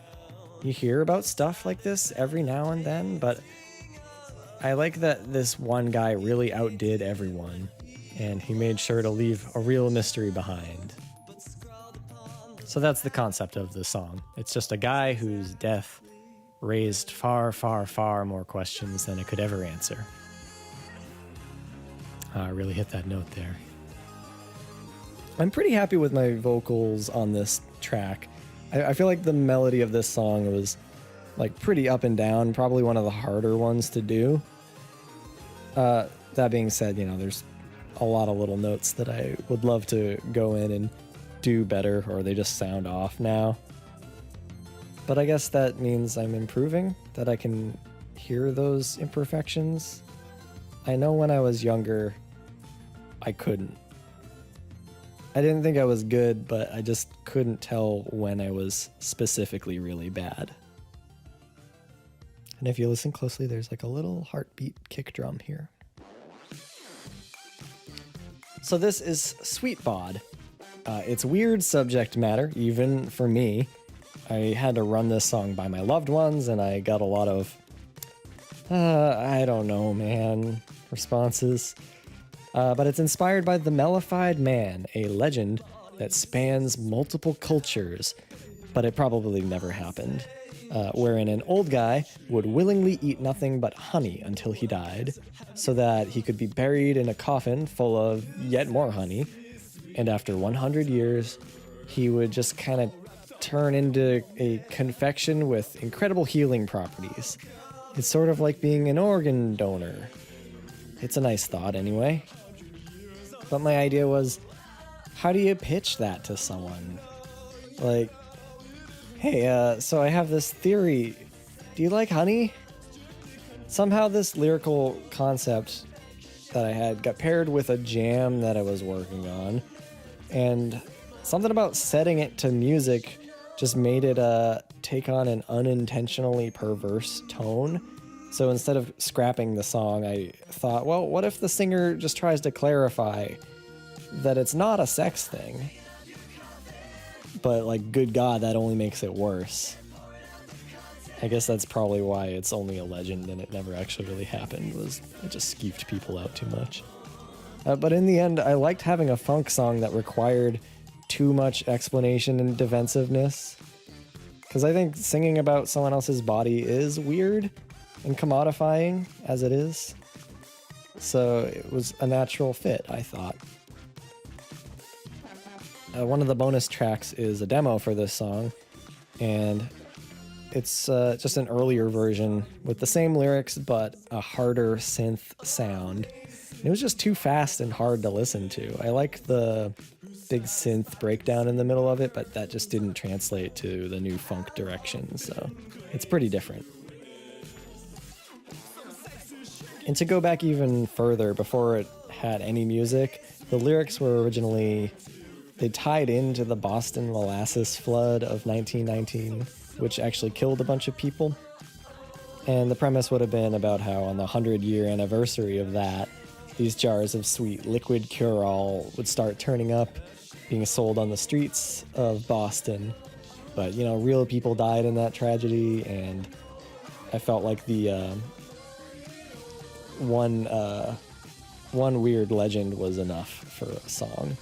And the guitar solo here is the only guest spot on the album, and it's Dave Kitzberg, a really gifted player he's done live shows with me, and I've got that same BitSpeak plugin running on the guitar and a few of the other synths in this song.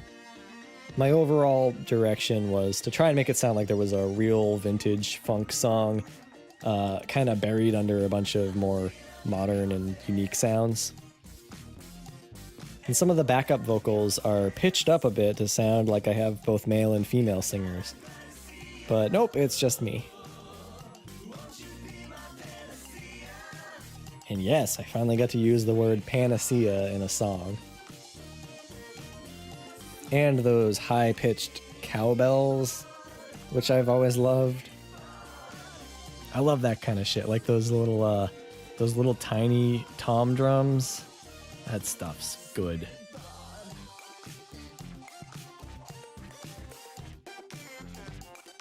And there's some like chopping up of the song here that I added pretty much at the last minute, like in the mixing, mastering stage. Sweet bod. So this is Eighth Wonder. This is the oldest track on the album. It was originally released in 2009, but it's held up pretty well and it fits the Spirit Phone theme, and it never got an official release. So into the album it went. And I didn't really change much about it. I added like a little bit of flanger to this intro and, you know, tweaked the EQ and mixing and all that stuff, but pretty much the same track I released back in 2009. There was actually this extended like fiddle solo outro that I chopped off, at least for the music video, which is how most people heard it, so that part's kind of discontinued, I guess. But most of the lyrics come from quotes from this old ghost story, or poltergeist maybe, or just a talking animal. It was reported by a young girl and her family on the Isle of Man in, I think, the 1930s. So look up Jeff the Mongoose, G-E-F. this story stuck out to me because he's so childish and quotable and talkative for a ghost. He's cracking jokes and he's insulting people and making outlandish claims, but he's totally hidden and nobody can really see him. They catch glimpses of a mongoose sometimes, but they don't really see this talking character. And if you read some of the original reporting on him, he has such a memorable presence without ever coming out into the open. He's just a voice in the wall. I fell in love with this story because, well, like a lot of paranormal stories and ghost stories, the people involved swear up and down pretty convincingly that it really happened. But what makes it different is it's the kind of story that a little kid would tell, not understanding that it's not a believable lie. But it's told in a believable way.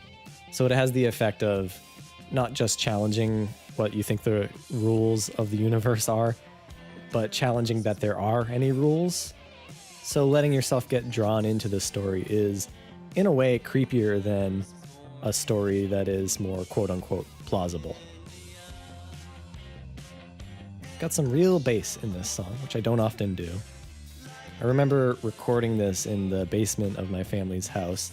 It was probably one of the last songs I made there before I moved to the city. And I shot the music video in my family's yard, in the woods that I grew up near, and this old shack that's on our property line.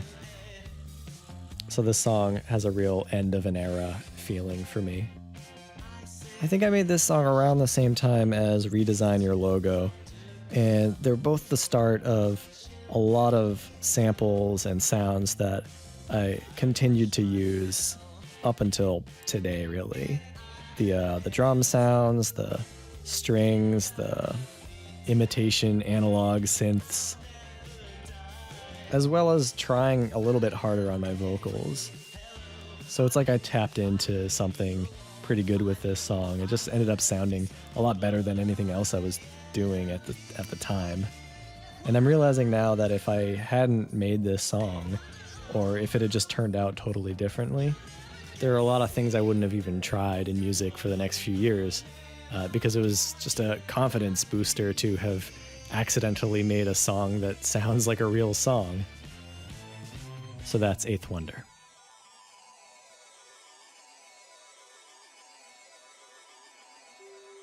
This ending was a new composition for the album.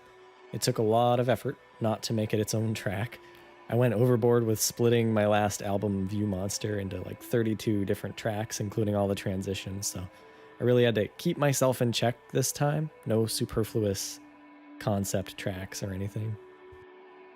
And I wrote this little melody just to modulate the last song's ending chord into something that matches the next song's intro chord. But it actually ended up being one of my favorite moments on the album. It sounds kind of like a creepy soft lullaby with a vacuum going in the other room.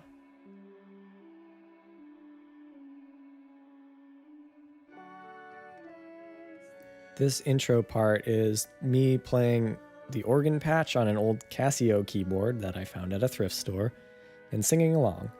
I added like one extra vocal track, but the first vocal and the organ are performed together in one recording, which isn't that interesting, but it's just something I don't usually do.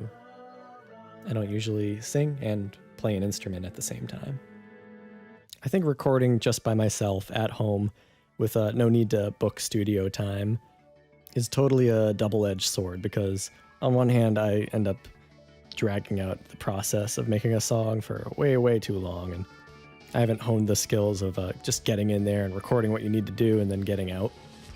But on the other hand, it's a lot more flexible, and creative ideas don't have to stop just because I'm in the middle of recording.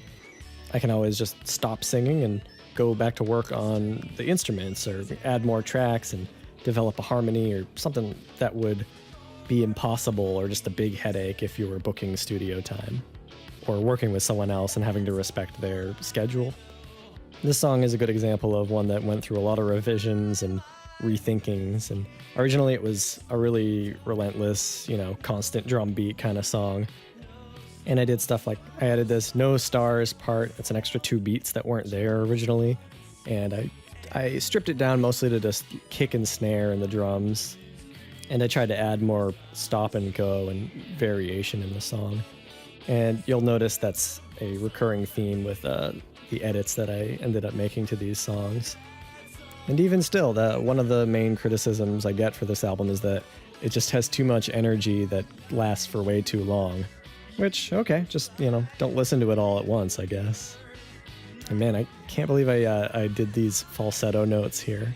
It sounds okay, though. So this song is from the point of view of a caveman who's meeting an alien, and he just knows that it's wrong and he can't deal with it. And I guess the alien is stranded or in need of help in some way, and the caveman just refuses to help because he gets a primal reaction from meeting someone not of the earth. Of course, in reality, cave people were probably freaked out all the time by totally natural things, too.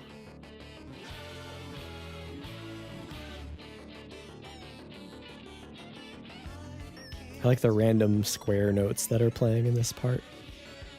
Almost all of the synths in my songs these days are from a plugin called Synth One, which is very popular and free. And it's just a good all-around synth. It can do a little bit of everything. And I'm happy to say that finally I pretty much know what all the knobs do. And I can make my own custom patches or emulate synths I've heard in other songs. And when I was younger, that stuff was just black magic to me, and I had no idea how any of it did, and it looked suspiciously like math, so I didn't really try. One thing I really miss is my parents had this really old early 80s monophonic synthesizer, and I used to plug it in and mess with it and have no idea what I was doing, but there's something really satisfying about physically turning a knob and seeing a light blink faster or slower, and hearing the sound transform. But it would drive me nuts to actually have to record like that, because I always want to tweak everything at every stage of production. And having to decide how something's going to sound and then record it and then be stuck with that is not my idea of a good time. Case in point, I got another one of these swirly synthy outros going here, and the synthesizer here required a lot of finagling and going back and forth and making it softer, or adding more of a gliding portamento between the notes. And there's 3 different synthesizers playing right now, and they all needed that kind of flexibility to get this sound. This song is called Soft Fuzzy Man, and that's something that me and my wife now call our cat. Originally, the opening line was, "Hello, Sally. Hello, Susie. Let me float your way and introduce me," which was probably too awkward and torture to rhyme even for me. An early version of this song also had the "Don't Worry, Bill Murray" rhyme couplet that I used on 1, 2, 3, 4, 5, 6 Pokemon, I think in like 2008. I think that was just temporary lyrics that I ended up recycling. But yeah, that means that the melody and bass line for this are even older than 2008. It might have been like Dinosaurchestra era, like 2006 or something. This is me playing guitar badly, but I'm using that BitSpeak plugin again. It's very unique sounding. It's kind of like a kazoo. This song is about a cloud man or a ghost, or maybe just a metaphor for someone who thinks that being a total mystery makes him attractive. And I do the thing that I usually do, where I figure out an underlying metaphor, and that's good enough. Now I can move on and just have fun with the literal side of the lyrics. So there's something about male unrelatability in there, but mostly it's just a Cloud Man song. The drums in this part of the song are just a bunch of really compressed like claps and cowbells that are being wildly tuned up and down. I always feel like the bridge is a good place to attempt to humanize a weird character that I'm singing about. Like, yeah, jokes, but no, I'm serious. Okay, back to jokes. I think rhyming the word nervous with surface is within the acceptable range of rhymes. In an early version of this, I had the line change each time, so I'd say, what you girls really need is a nebulous man or a fragmental man. And I kind of miss those lines, because fragmental is a good word. It makes you see spots was a line change. I had something about seeping through the vents before. Either way, he's some sort of poisonous gas, maybe. I think I specified that he's hitting on a whole group of women at once to try and undercut the creepiness of this noxious, pervasive character. That's still the point, but at least he's outnumbered. Final thing I did was this little vocal thing here. Reminds me of Cornelius.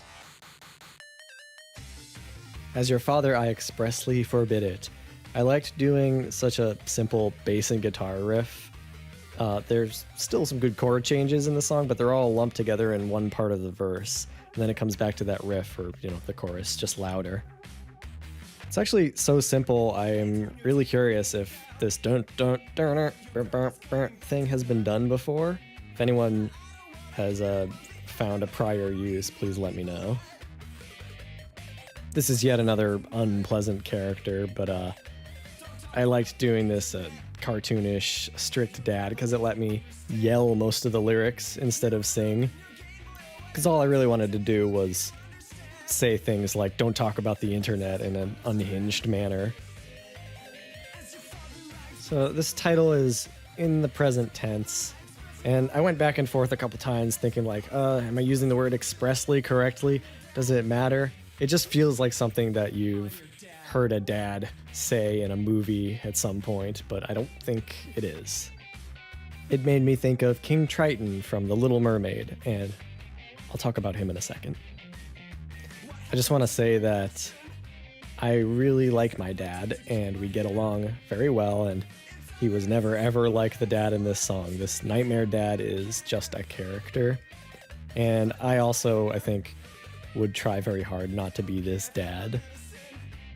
The lack of trust and friendship on display here is very sad. He does apologize for yelling, but he's just yelling for the whole song, and then he threatens to yell some more. I think this dad only has this one move.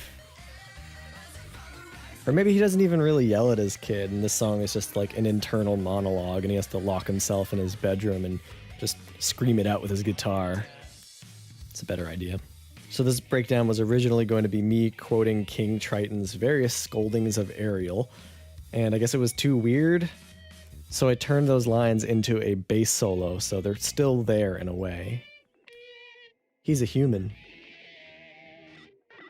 You're a mermaid. I did this song live, and I used a backing video that was just a really cheap slideshow of every pop culture dad I could think of. So it was like Archie Bunker and Nigel Thornberry and Goofy and Jack Torrance and Major Dad, Papa Smurf. And I made sure to get my own dad in there too. But yeah, this is the ultimate anthem for dads, and they should play it for father-daughter dances at weddings instead of that fucking John Mayer song. This effect is called a ring modulator, and I'm applying it to the synth that runs through the song here. There's this sort of gritty sine wave playing randomized notes throughout the song, and whenever the guitar is strummed, it fades out for a second. That's called sidechain compression, folks. This is Iron My Life, by the way. It's a rare song that had lyrics that were written before the music. And, I mean, that's not rare, but for me it is. And it was always supposed to come right after As Your Father. I think the song was born in the lyrics text file for that song. And it was always going to be a more intimate take on the same overkill dad. It's all the mantras he repeats to himself to remind himself why he's such an asshole. He doesn't know how not to be afraid, so he channels it into unpleasant behavior and decides it's a virtue. So there's a sympathetic guy here, but he's buried under some really difficult layers. These songs are not inspired by anyone that I really know. They're just imagining someone who's ruled by emotions that everyone gets to some degree. but which seem to be amplified sometimes by parenthood. And then you just got your classic death stuff here. And it's funny because characters in songs should not be worried about death. I should. You should. But fictional characters need to lighten up a little bit. Cool thing about this song is there's only like 2 words that rhyme with life, and everyone knows that, so they're willing to cut me some slack if I want to rhyme it with something like survive. This flute solo is actually like a grade school recorder, and I recorded it in little bits and I spliced them all together. So if you had a mental image of me like totally jamming away on a flute, yeah, that's a false image, sorry. What you want to imagine is me sitting in a chair with a wooden recorder, hitting R on my keyboard, playing 2 notes, hitting spacebar, rewinding a couple seconds, listening to it, hitting Control Z because it didn't sound good, recording it again, then moving on to the next 2 notes. What I do is very glamorous, extremely rock and roll. Despite this being the most serious track on the album, I guess, it's still, musically, it's like a total grab bag. I got like 8-bit percussion and organs and horns and all sorts of craziness. This could totally be another song about crayons if I wanted to, but why can't we throw a party in honor of the crushing weight of responsibility?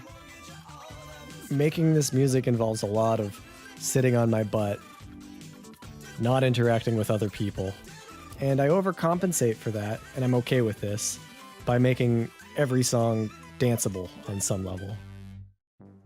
This song is called Reaganomics. This is Ronald Reagan speaking. I took one of his famous quotes and I edited it to be more nonsensical, although it was pretty nonsensical to start with.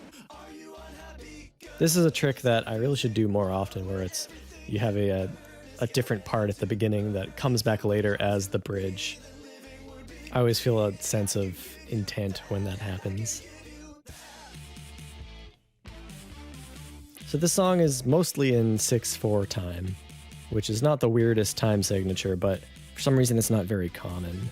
The vast majority of pop music is in 4/4, and whenever someone wants to be different or difficult, they usually pick a weird, odd numbered time signature.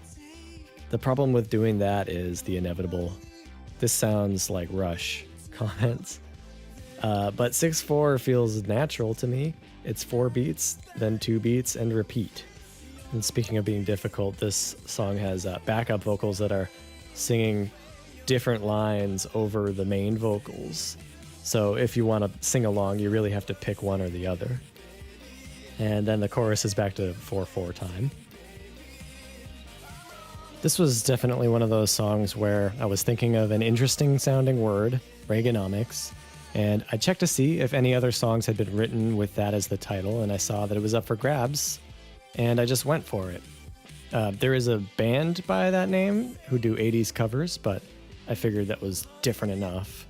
But actually, I was wrong. There was another song, at least one other song called Reaganomics, and it's from the year 1985 by DRI, a thrash metal band, and it's 42 seconds long. I just listened to it. The lyrics are just, "Reaganomics killing me, Reaganomics killing you." I have to hand it to those boys. Their song is more to the point than mine. I consider Reagan a pretty bad president, though I wasn't conscious then. This was written before Trump, and I was fascinated that an actor became president and that he was canonized, and everyone just takes it for granted now. Of course, he did serve as a governor, and it doesn't seem as crazy now, but I was looking at all these old pictures of Reagan dressed all slickly in his suits, and I felt that amping up the superficial charm to sell people on something that doesn't really make sense works all too well in a pop song. You just have to say baby a lot and make endless promises because the song ends in 3 minutes. And it was astounding to me to realize how stepping into the role of a snake oil salesman bent on deceiving the listener, how easy that made it to write a passable pop song. And now anytime I hear a song where some guy is reaching out his hand and asking you to trust him with your heart, I just wonder what scam he's running. You know, like that song Magic Carpet Ride, I'm thinking Steppenwolf doesn't really have a magic carpet. And you know, Kokomo is not a real place, so what are the Beach Boys trying to pull? Is it a tax thing? You can hear a bit of that white noise here. I don't know what it is. Maybe it's still a ghost. So there's a lot of 80s influence on this album, but I put this and Reaganomics together because they share a certain power suit megalomania quality. And I liked that I managed to make this sound like music from a deteriorating corporate training tape. It's like kind of optimistic, but in a cold survival of the fittest kind of way. This melody and chord progression were something that I used to just play on the piano all the time. There are tunes that develop from just humming a melody or placing notes manually with the mouse cursor. And there are songs that I play on the piano that won't get recorded at all for years. They just kind of live within that piano realm. I really hit the top of my vocal range in this song, but I had no choice, because sometimes music just sounds right, and transposing it down or up to accommodate my vocal range messes with it. Suddenly I've got notes that just are too low and they don't sound good. And I've already got the melody planned out, and I'm not going to change the notes just because I can barely hit them. So I just kind of forge ahead, and if I can't hit the note, then try again tomorrow. And very gradually over the years, I have actually been able to extend my upper range a little bit. It doesn't always sound great, but I can do it.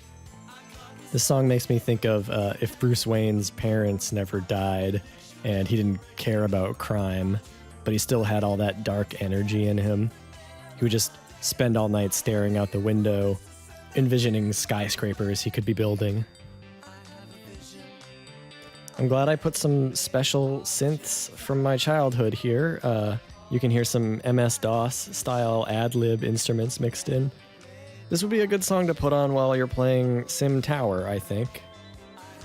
Or if you're playing Sim Ant, you can play the next track.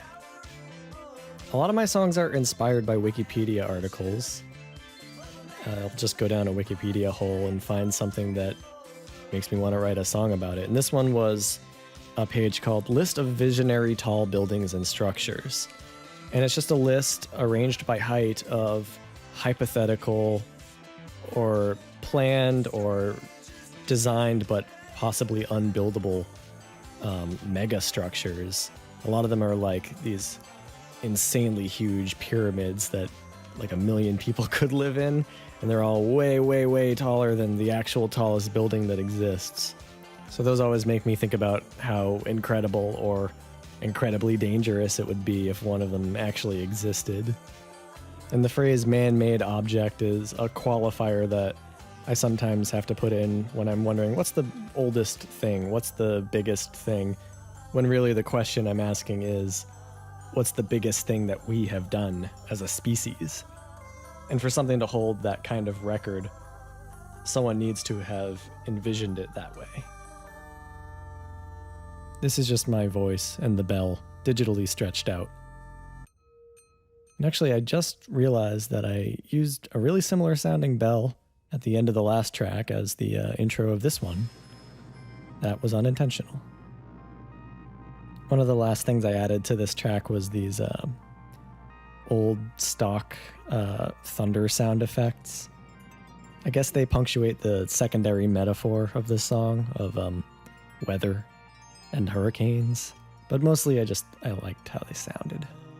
The chord progression for this song actually comes from like an instrumental track that I made years ago that also had the chords for No-Eyed Girl kind of as part of the same song, and they ended up getting split into 2 different tracks years later. And I think I posted that a while ago on Twitter, if you're trying to find it.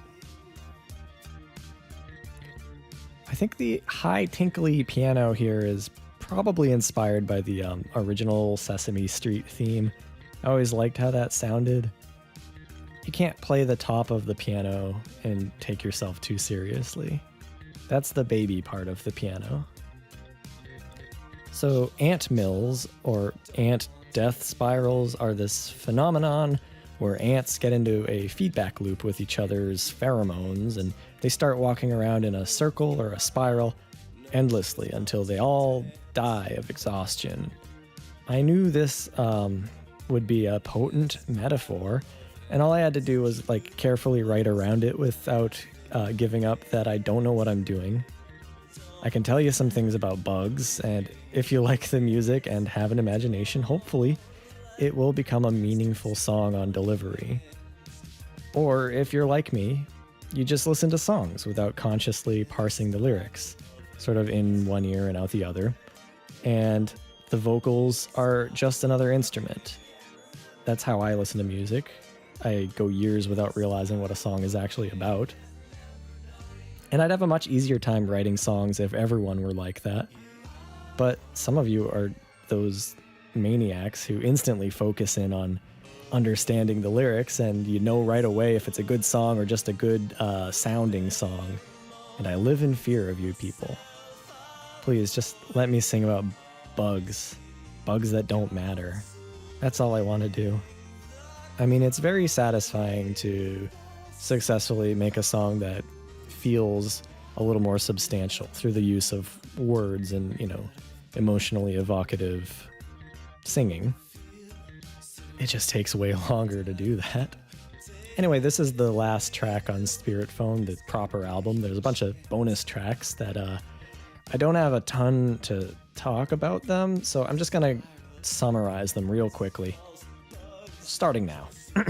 Crisis Actors is about the shitty theory that Alex Jones types put forth, that victims of certain politically inconvenient tragedies are just paid actors and the whole thing's a sham to push public opinion or whatever. This track was almost a proper track on Spirit Phone, but I was running out of room. It also quotes the cool banner that lands on the T-Rex at the end of Jurassic Park. Redesign Your Logo is an older song full of meaningless 6-syllable phrases evoking bunk marketing jargon.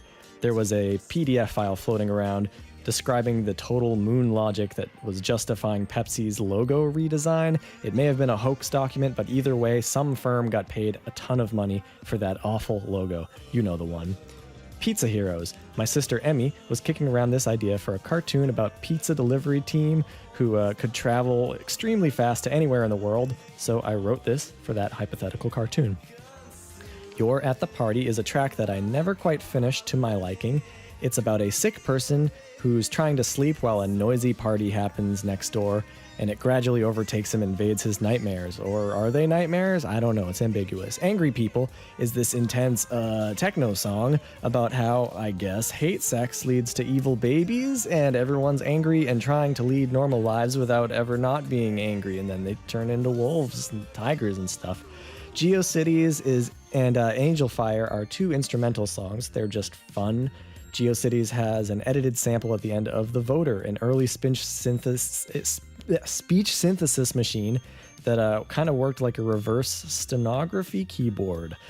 Gravitron is a demo I wrote as an ultimately unused theme song for the show Gravity Falls, back when its creator Alex Hirsch was preparing his pitch. I wasn't sure what the vibe of the show was going to be exactly, so I wrote a couple themes covering the spectrum. This is the one that I wrote inspired by the creepy, weird, vintage inspiration material that he had collected. The other theme I wrote had lyrics, and it's not a bonus track on this album, but Moon's Request is a remix of one line that I sung from that song. And I remember making this remix to try and break my writer's block while coming up with themes for this show. The Sweet Bod demo, I talked about that already. Cat Hacks is a crazy sounding instrumental. It was supposed to have lyrics, sort of, just a list of hacks for your cat, such as tape a marker to your cat, DIY GPS tracker, stack multiple cats for that extra vertical cat value, make a sincere attempt for once in your life at empathizing with other people and your cat. Cabinet Man demo, I talked a little bit about that already. Kubrick and the Beast was supposed to be the opening track for Spirit Phone at one point, but the album's tone ended up going in another direction, and I had to break it to myself gently. And that's ultimately what this album was about. I think it's got a certain tone, despite using multiple genres. But these songs were written separately over multiple years, spanning a lot of changes in my life. And with that in mind, of course, there's no singular theme that ties them all together. But I did luck out, and they all kind of fit within 3 or 4 categories, I guess. And they gel in a way that hopefully kind of justifies it being such a long album. And if you're listening to this, I guess you liked it enough to listen to me talk about it for this long. And I'm extremely lucky and grateful that there are people like you who listened to this album and actually felt something. Even after putting out music for 2/3 of my life, that's still a really magical feeling. So thank you, thank you, thank you. Hello, my name is Neil Cicierega.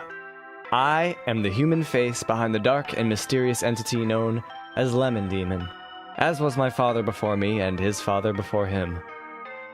Welcome to View Monster, an album lovingly constructed between the years 2006 and 2008 AD. Today, we begin with an instrumental track called Kaleidoskull. There's little to be said of it due to its simple and instrumental nature, but it's a melody which had been encircling my fingers each time I sat before a keyboard. When I finally managed to capture it and synthesize it, the tune struck me as a natural choice for the album's opening track, and so here we are. I hope you put on some makeup for this commentary, because I can see you. The harpsichord you hear in this song is not an actual harpsichord, but a computerized representation. I could not decide upon a real harpsichord from my own impressive harpsichord collection, so I chose a false harpsichord. I stand by my decision. When I hear this song, I think of blueberries. And I hope that blueberries think of me. Let's talk about this album's structure.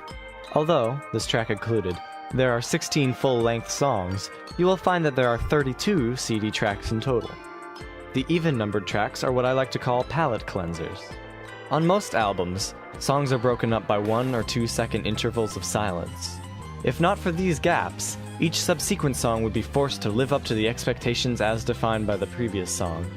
But these gaps serve to clear away such expectations, so the listener has a moment to prepare themselves to appreciate the next song on its own merits. However, my sound-thirsty nature demands that I allow few, if any, moments of pure silence for my listeners.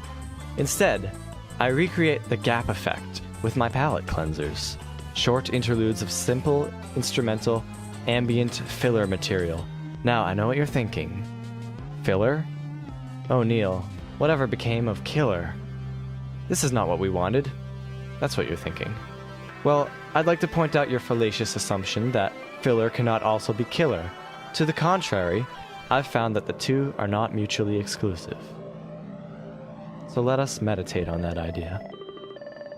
Here's the first of the even tracks, each of which is untitled but bears a title nonetheless.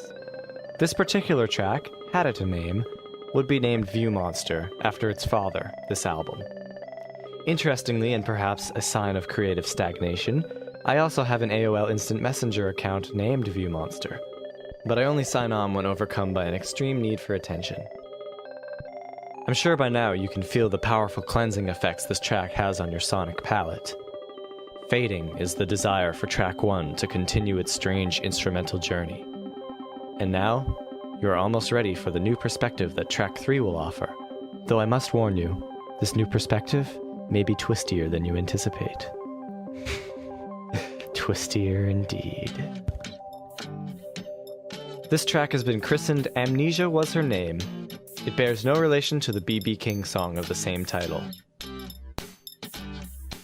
The inspiration for the song came about as I pondered the feminine qualities of the word amnesia. I decided that it would make a pretty girl's name were it not for its connotations of mind-crippling memory loss. From there, it was only natural for me to imagine how sticky a wicket it would be to develop feelings for such a woman. assuming that she is in some way a personification of actual amnesia. Oh, Neil, what won't you personify?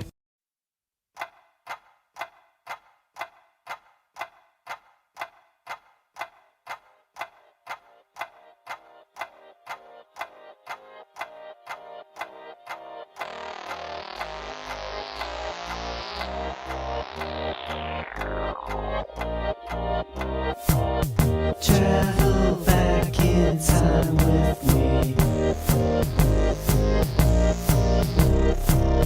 200 million BC.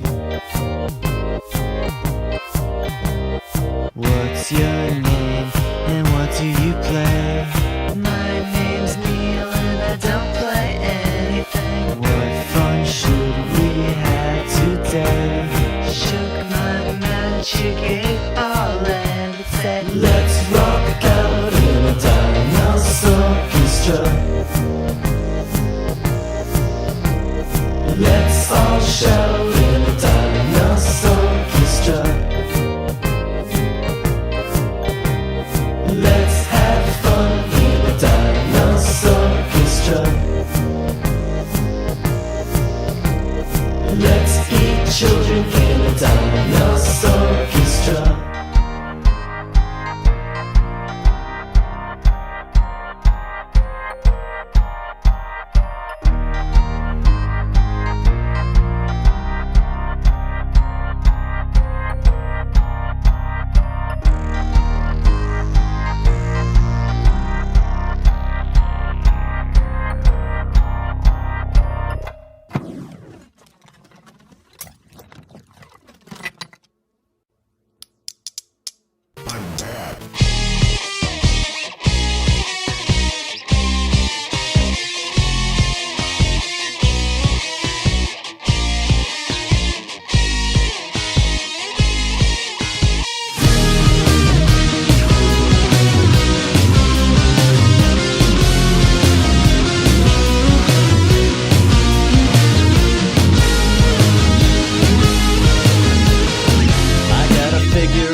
casually, stumbling down like action movie blooper reel. slow-mo.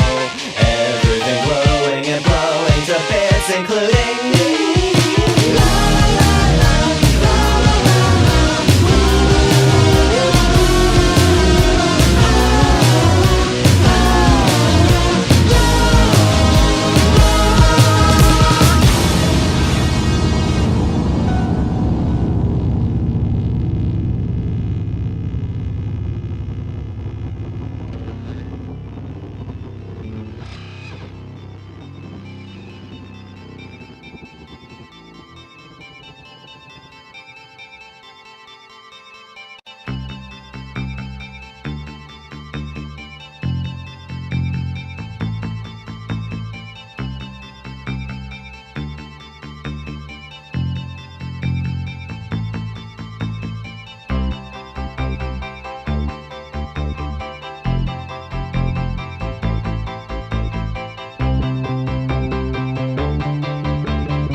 Again.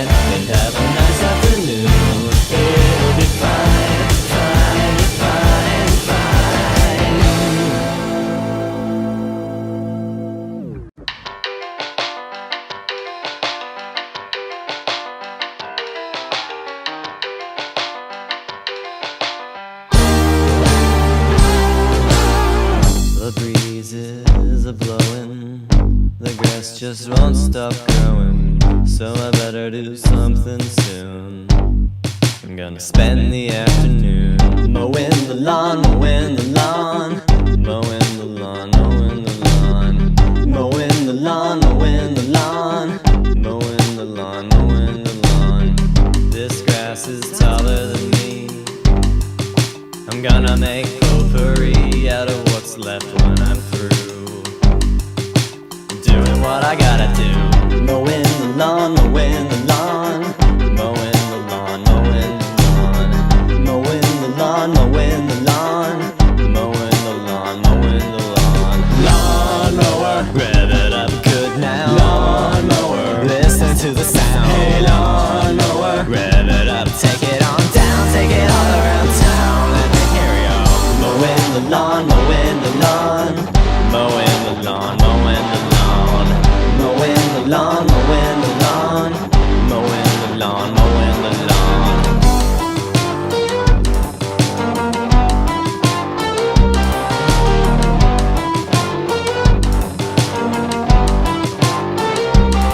The whole neighborhood is unified.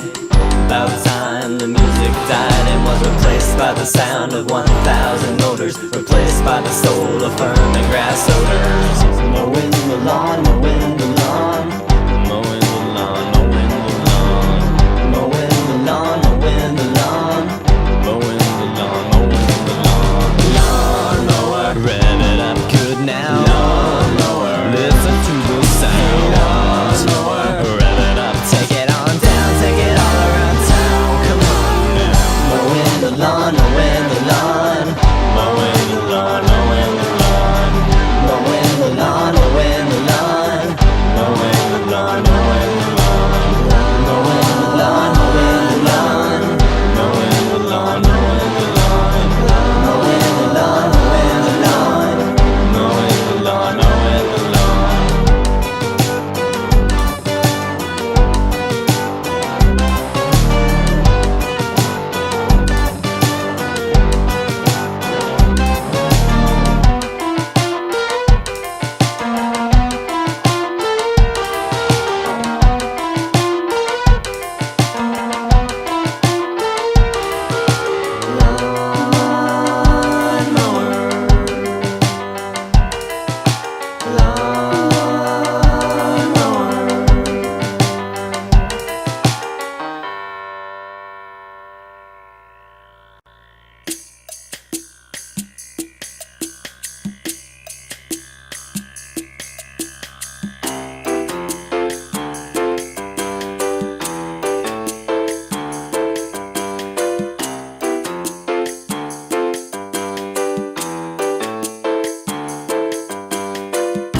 I'm just walking along, stuck in a song, whistling thusly.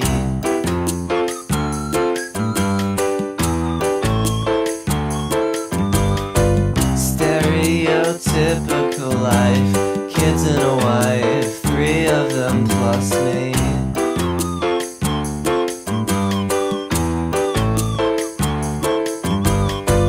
Neil's inspiration is thin as a pin, there isn't much to me.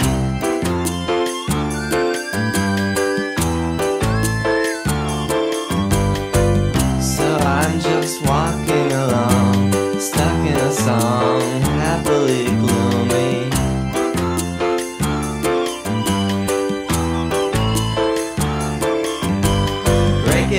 Break it up, take me out. Don't let the melody fake me out.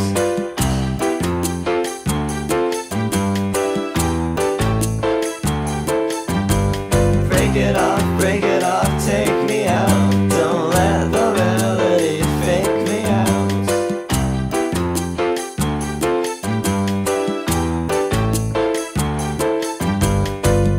I don't even have a name. This brings me shame. I'm so diminished.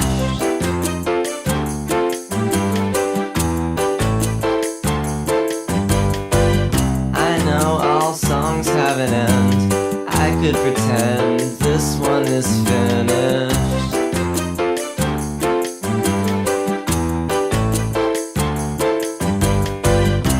guess both ways I am screwed.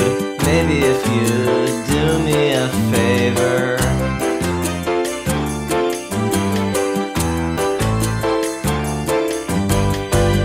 If this track's on a CD, skip it for me, you'd be my savior.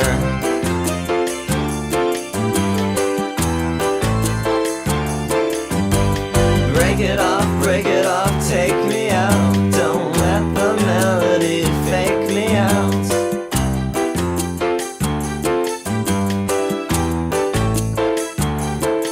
Oh, break it off, take me out. Don't let the melody fake me out.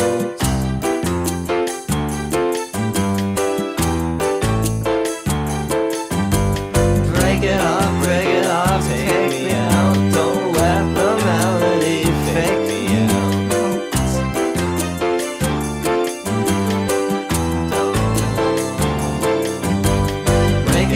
Break it off, take me out. Don't let the melody fake me out.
Godzilla was hopping around Tokyo City like a big playground, when suddenly Batman burst from the shade and hit Godzilla with a bat grenade. Godzilla got pissed and began to attack, but didn't expect to be blocked by Shaq, who proceeded to open up a can of Shaq Fu when Aaron Carter came out of the blue and he started beating up Shaquille O'Neal. Then they both got flattened by the Batmobile, but before he could make it back to the Batcave, Abraham Lincoln popped out of his grave and took an AK-47 out from under his hat, blew Batman away with a rat-a-tat-tat. But he ran out of bullets and he ran away, because Optimus Prime came to save the day. This is the ultimate showdown of ultimate destiny.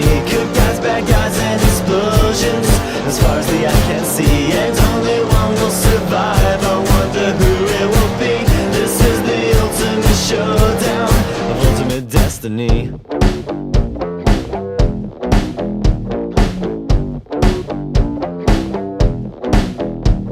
Godzilla took a bite out of Optimus Prime, like Scruff McGruff took a bite out of crime. And then Shaq came back covered in a tire track, but Jackie Chan jumped out and landed on his back. And Batman was injured and trying to get steady when Abraham Lincoln came back with a machete, but suddenly something caught his leg and he tripped. Indiana Jones took him out with his whip. Then he saw Godzilla sneaking up from behind, and he reached for his gun, which he just couldn't find, cause Batman stole it and he shot and he missed, and Jackie Chan deflected it with his fist. Then he jumped in the air and he did a somersault, while Abraham Lincoln tried to pull a vault onto Optimus Prime, but they collided in the air. Then they both got hit by a Care Bear stare.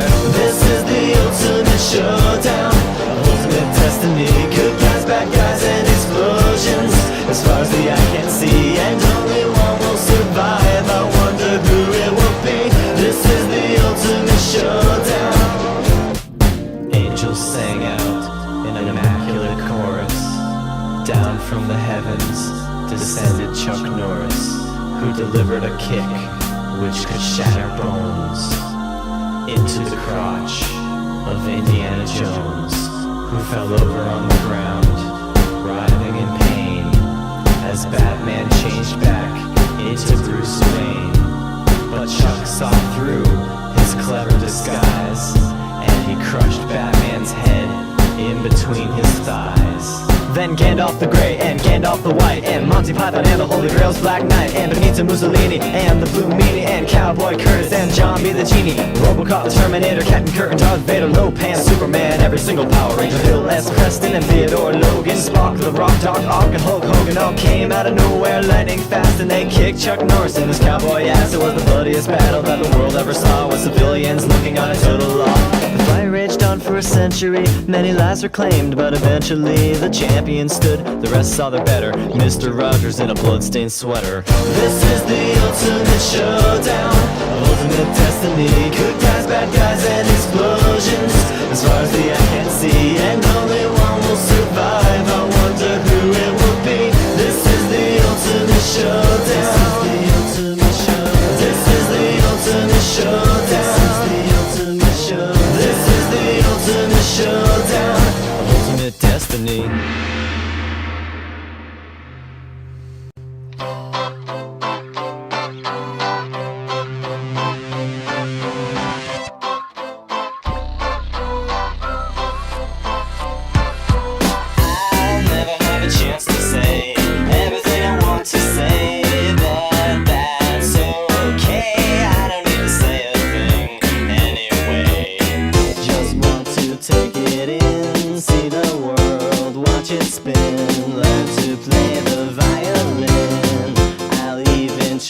Shed any words from my head, thinking mentallys instead. Don't call me on a telephone, I don't wanna be alone, but I have grown out of it to leave a message at the tone.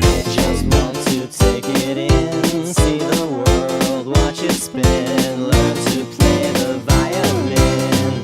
I'll even try to shed any words from my head, thinking mentallys instead. And I'll take a vow of silence. Shut up, shut up, shut up. I'll take a vow of silence. Shut up, shut up, shut up. Shut up, shut up, shut up. I'll take a vow of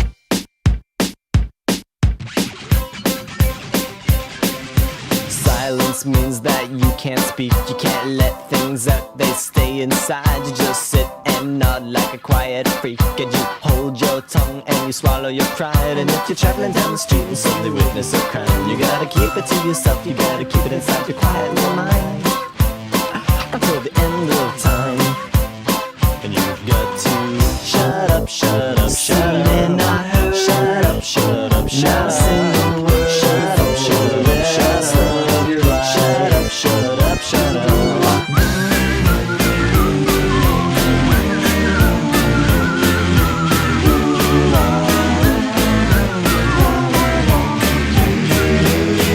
Now I know Silent Snob, a teller, and Silent Bob tend to do an awful job.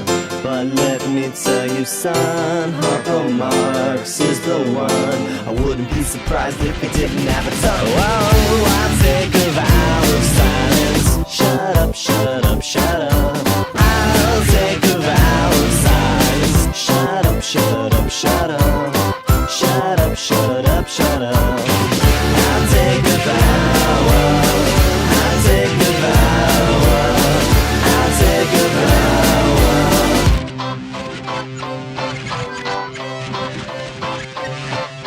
Silence, silence, silence.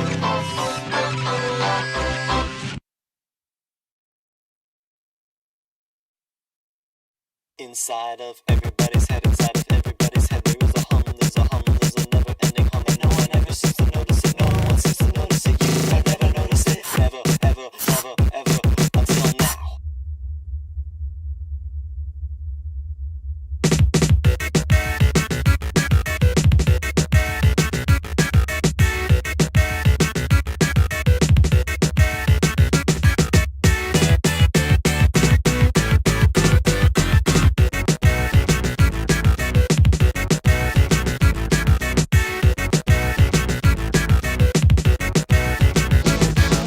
Deep in the dankest corners of the human mind of any given person that you happen to see, there is a creature, or more specifically, a critter, hiding and sitting in the churning, boiling philosophical pot of self-aware chowder that we call thought.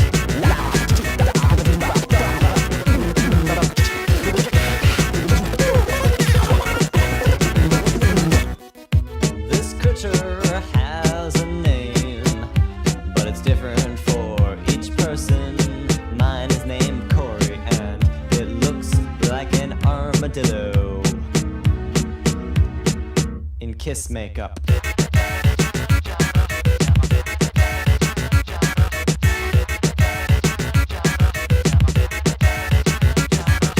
Picture your spirit in a delicatessen in the slums of the universe. Open sign dangling, daring all parasites, giving you mosquito bites, sucking the life out of all of your customers. But fear not, it's your critter to the rescue. Hum emanating from its lips. And fear disappears, parasite trips, and lands in a puddle, and that's your rebuttal to the argument that you weren't even listening to. Because of the never-ending hum.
Brontosaur rocking out hardcore, triceratops pissing off the cops, iguanodon with a mohawk on, hip hurrah for the dinosaurchestra. La la la la la la la.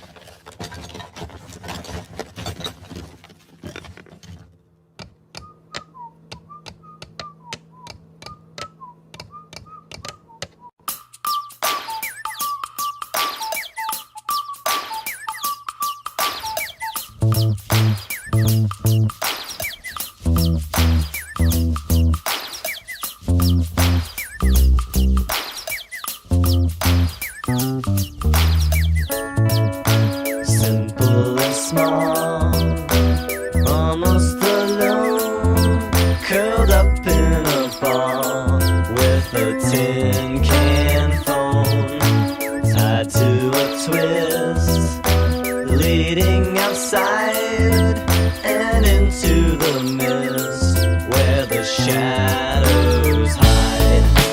Maybe when you're gone, we'll gladly take your place. You're so nicely drawn. We like your face and we wanna be your imaginary friend. Wanna be your imaginary friend. When you were young, you knew us well. The cat had your tongue, so you could not yell. When you were cross, all you could do was call it a loss, though this was not true. We've since disappeared. That is until tonight, when you turn out the lights and everything stands still. The wind's direction shifts and makes the curtains lift, and you see us on the sill. Ba-ba-da-dum.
Drowned in my devastation. I can't get no aviation. Up in the sky as grandchildren fly. I don't sing, I sigh. Tell the Archaeopteryx that I never wanted this. Featherhead metropolis, liar, liar, wings on fire.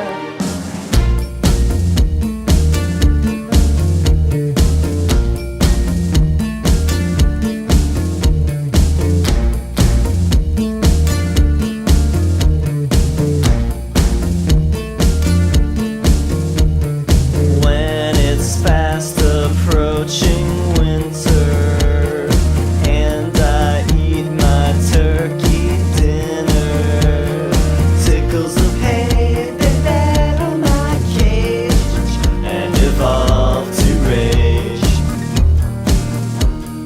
This is when I make a choice.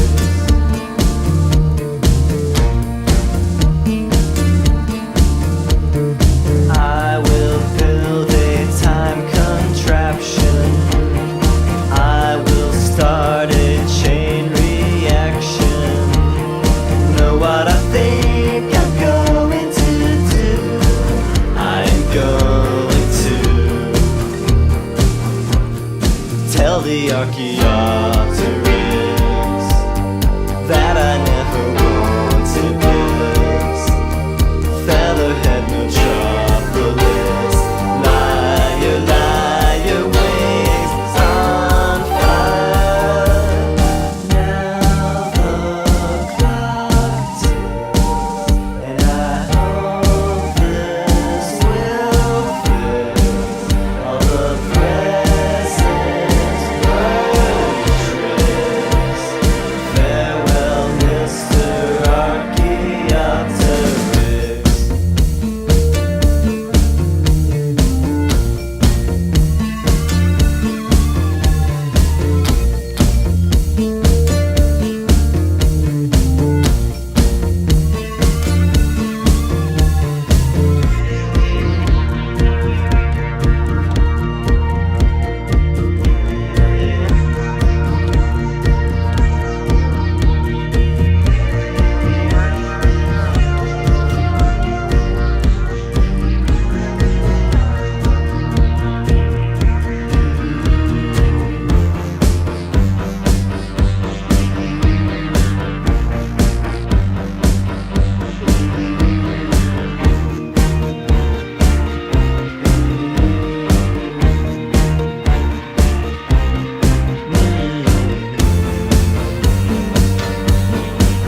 child, since everything I longed for followed in my footprints. Now I guess would be the perfect time to die. So take care of my pets and plants, and now I'll say goodbye.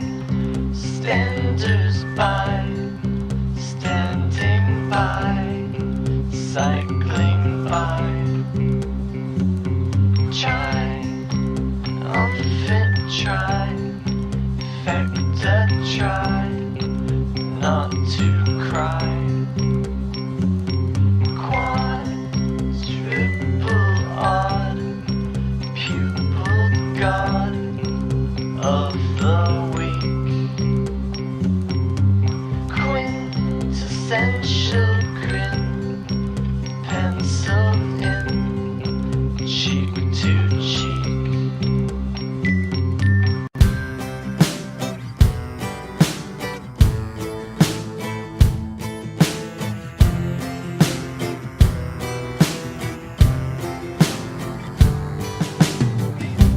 Indy, Cindy, and the lo-fi lullabies released her first LP entitled Mo is Weird to the private public just the other day through Cindy's very own label, Acrobat Unstable Records. But the only chart that it even scratched was in Cindy's heart, which would fall apart, cause it was barely attached to anything other than broken synthesizer keys, cassette tapes, and burned CDs. Indy, Cindy, and the lo-fi lullabies ain't getting very big. In fact, her only gig was pathetic, even though she dreamed it up.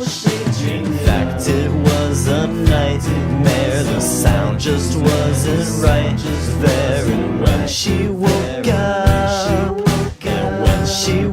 up, that was when Indy, Cindy broke up. Indy, Cindy broke up, she broke up.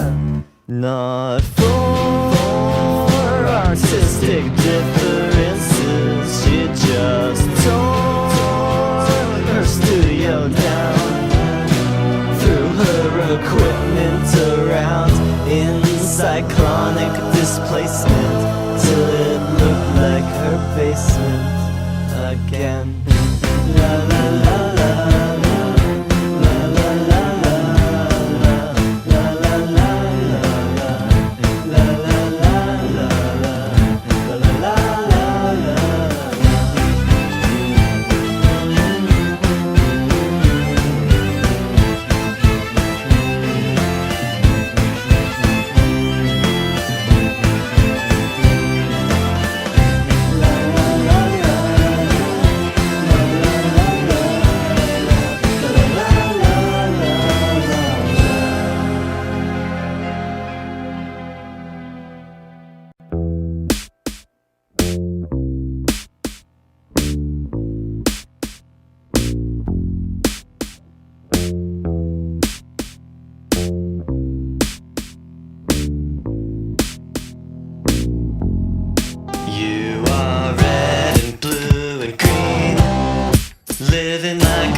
slightly out of sync.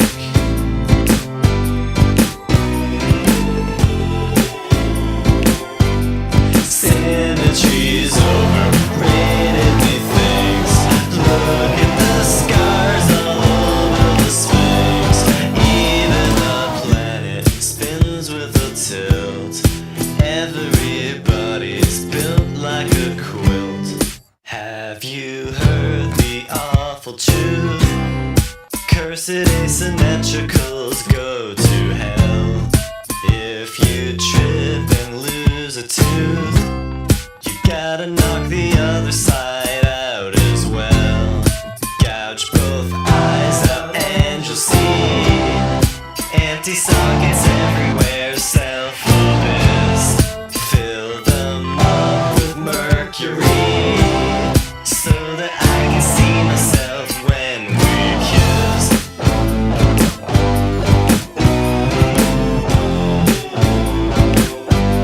Symmetry's overrated, methinks. Look at the scars all over the Sphinx. Even the planet spins with a tilt. Everybody's built like a quilt. Trees in the forest fall to the side. Everybody's got something to hide, except for me and my suitcase full of imperfections. If the court has no objections.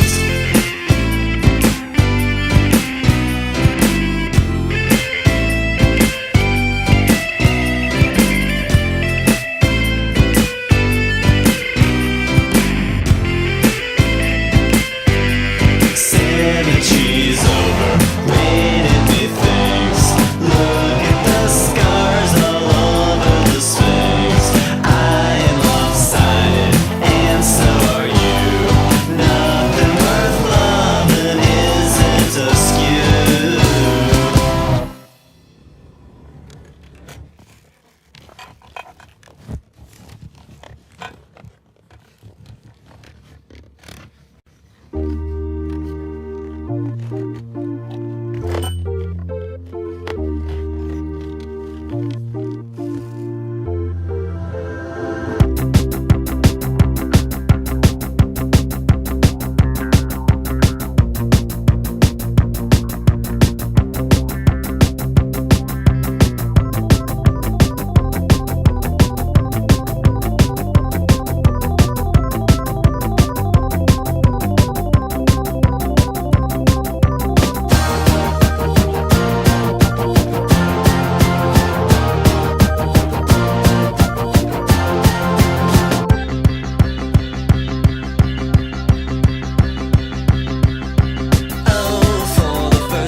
stuck inside a pattern. You're stuck inside a loop. And you're stuck inside a pattern. You're stuck inside a loop. And you're stuck inside a pattern. You're stuck inside a loop. And you're stuck inside a pattern. So take a hammer to it. What can you do? What can you do about it?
Deep in the ocean is a waterproof wristwatch that was dropped from a boat on a cruise by a man full of booze. But even without a wrist, it never stopped. Through an accidental accident at the factory, it was made so that it never need be wound. For the watch ran on love, which it had plenty of. For deep in the ocean there's plenty of love to be found. Below the boats and sky, there's no such thing as time. There is no need for trying to put it together, put it together right. Believe we'll someday lose our feet, pick up some gills and travel deep, deep, deep, deep in the ocean, and enjoy a life that never should get old. But it can and it will, for we'll be human still, and wherever ocean real estate is sold, we'll be buying and selling and always propelling it forwards. And the leader of the fish will take a stand, and we shall see it swim with a wristwatch on its fin, and the race of fish will be taking over our land. The fish will take our seats, the schools, the farms, the streets, and we'll be stuck down deep, and maybe we'll never put it together.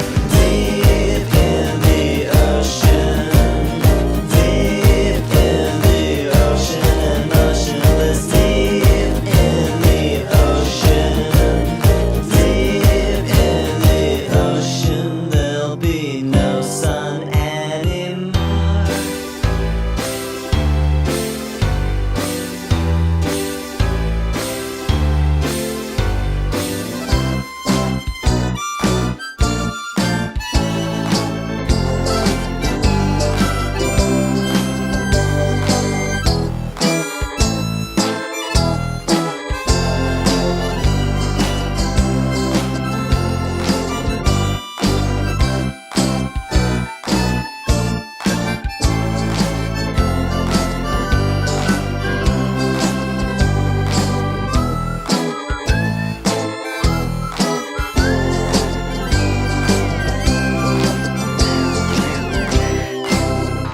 Below the boats and sky, there's no such thing as time. There is no need for trying to put it together. We'll be forever.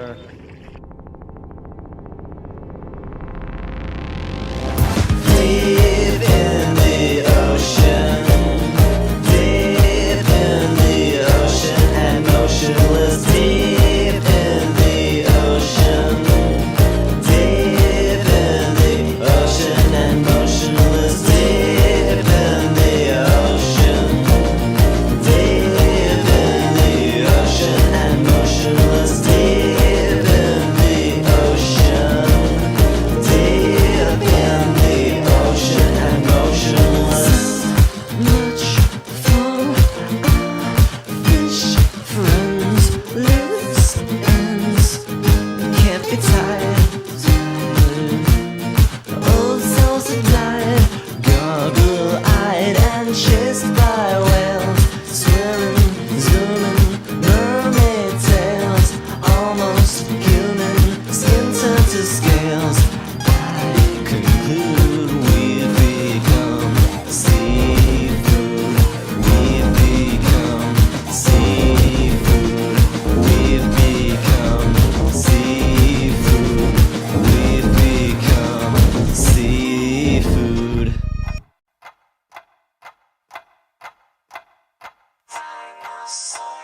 We can't return to present. This may be less than pleasant. What's that rock way up in the sky? That's our friend super duper meteor. Does this mean we're all gonna die? Shook my magic 8-ball and it said, As a powerful and complex computer of near omniscience, I can report with total confidence, after a careful 0.3 seconds calculating a whole world of probability and statistics, that yes, we are all gonna die.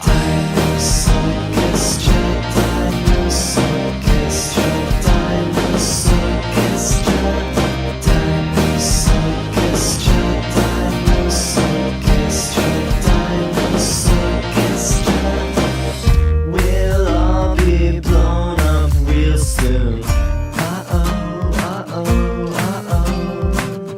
But not before we're in tune.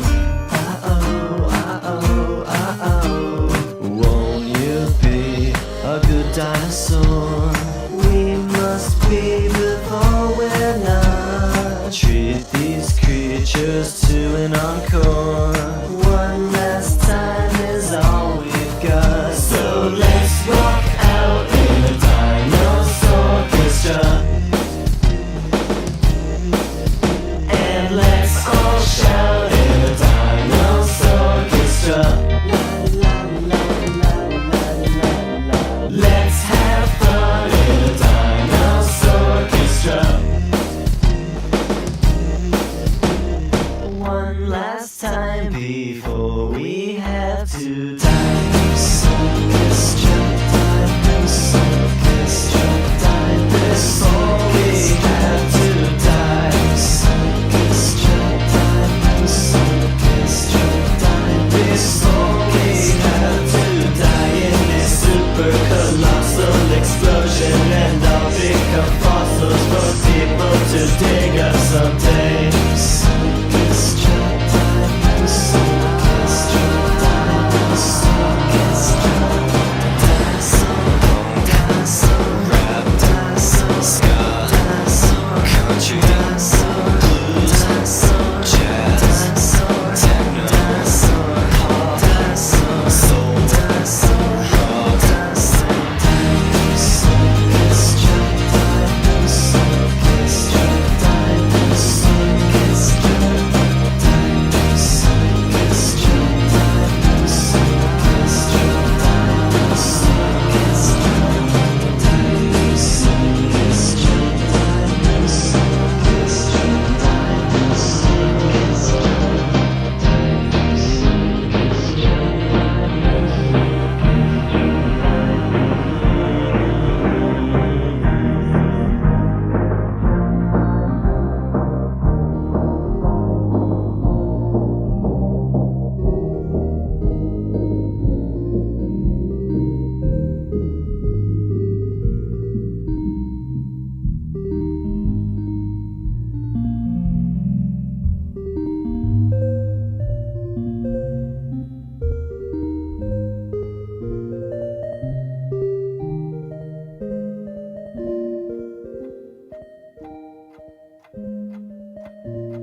I can't stop.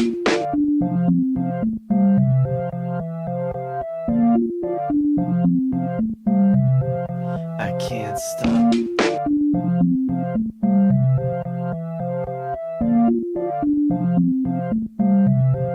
You're too much.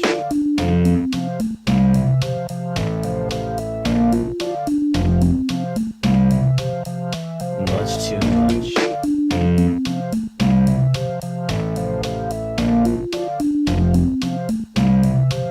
I can't stop being in love. I can't stop with you. You're too much. Too much. Much too much. Too much. I can't stop myself from being falling again.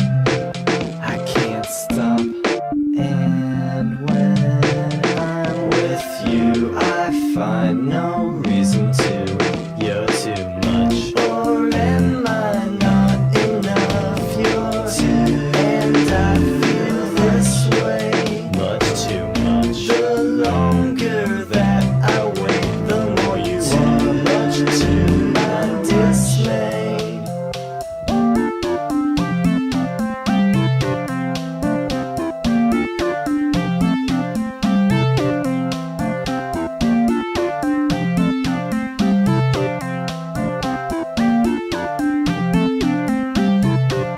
I can't stop.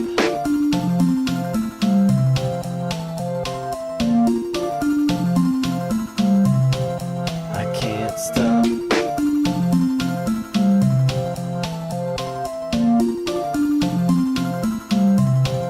You're too much.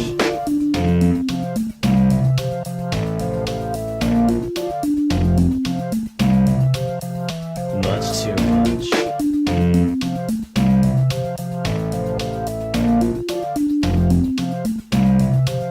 I can't stop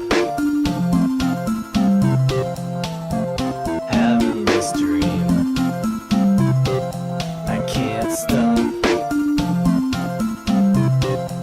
Can you? You're too much. Too much. Much too much.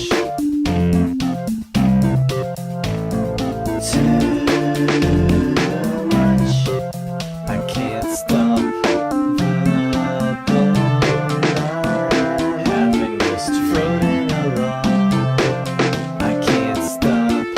I can't canoe. Can you canoe? Oh, kangaroo. You're too much. Or am I not enough? You're too, and I feel this way. Much too much. The longer that I wait, the more you are. Much to my dismay. You're too much. Or am I not enough? You're too, and I feel this way. Much too much. The longer that I wait, the more you are. Much too far away.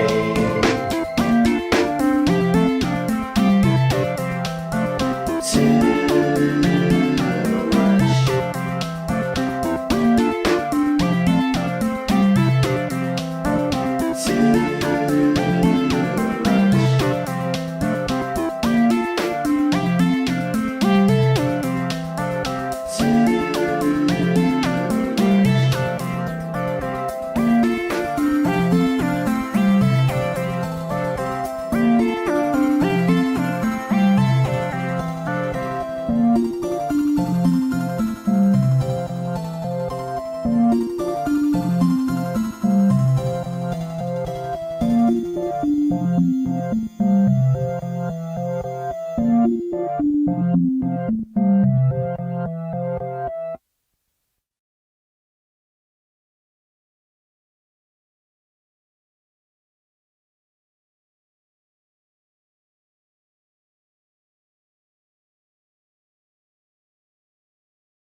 Turkeys.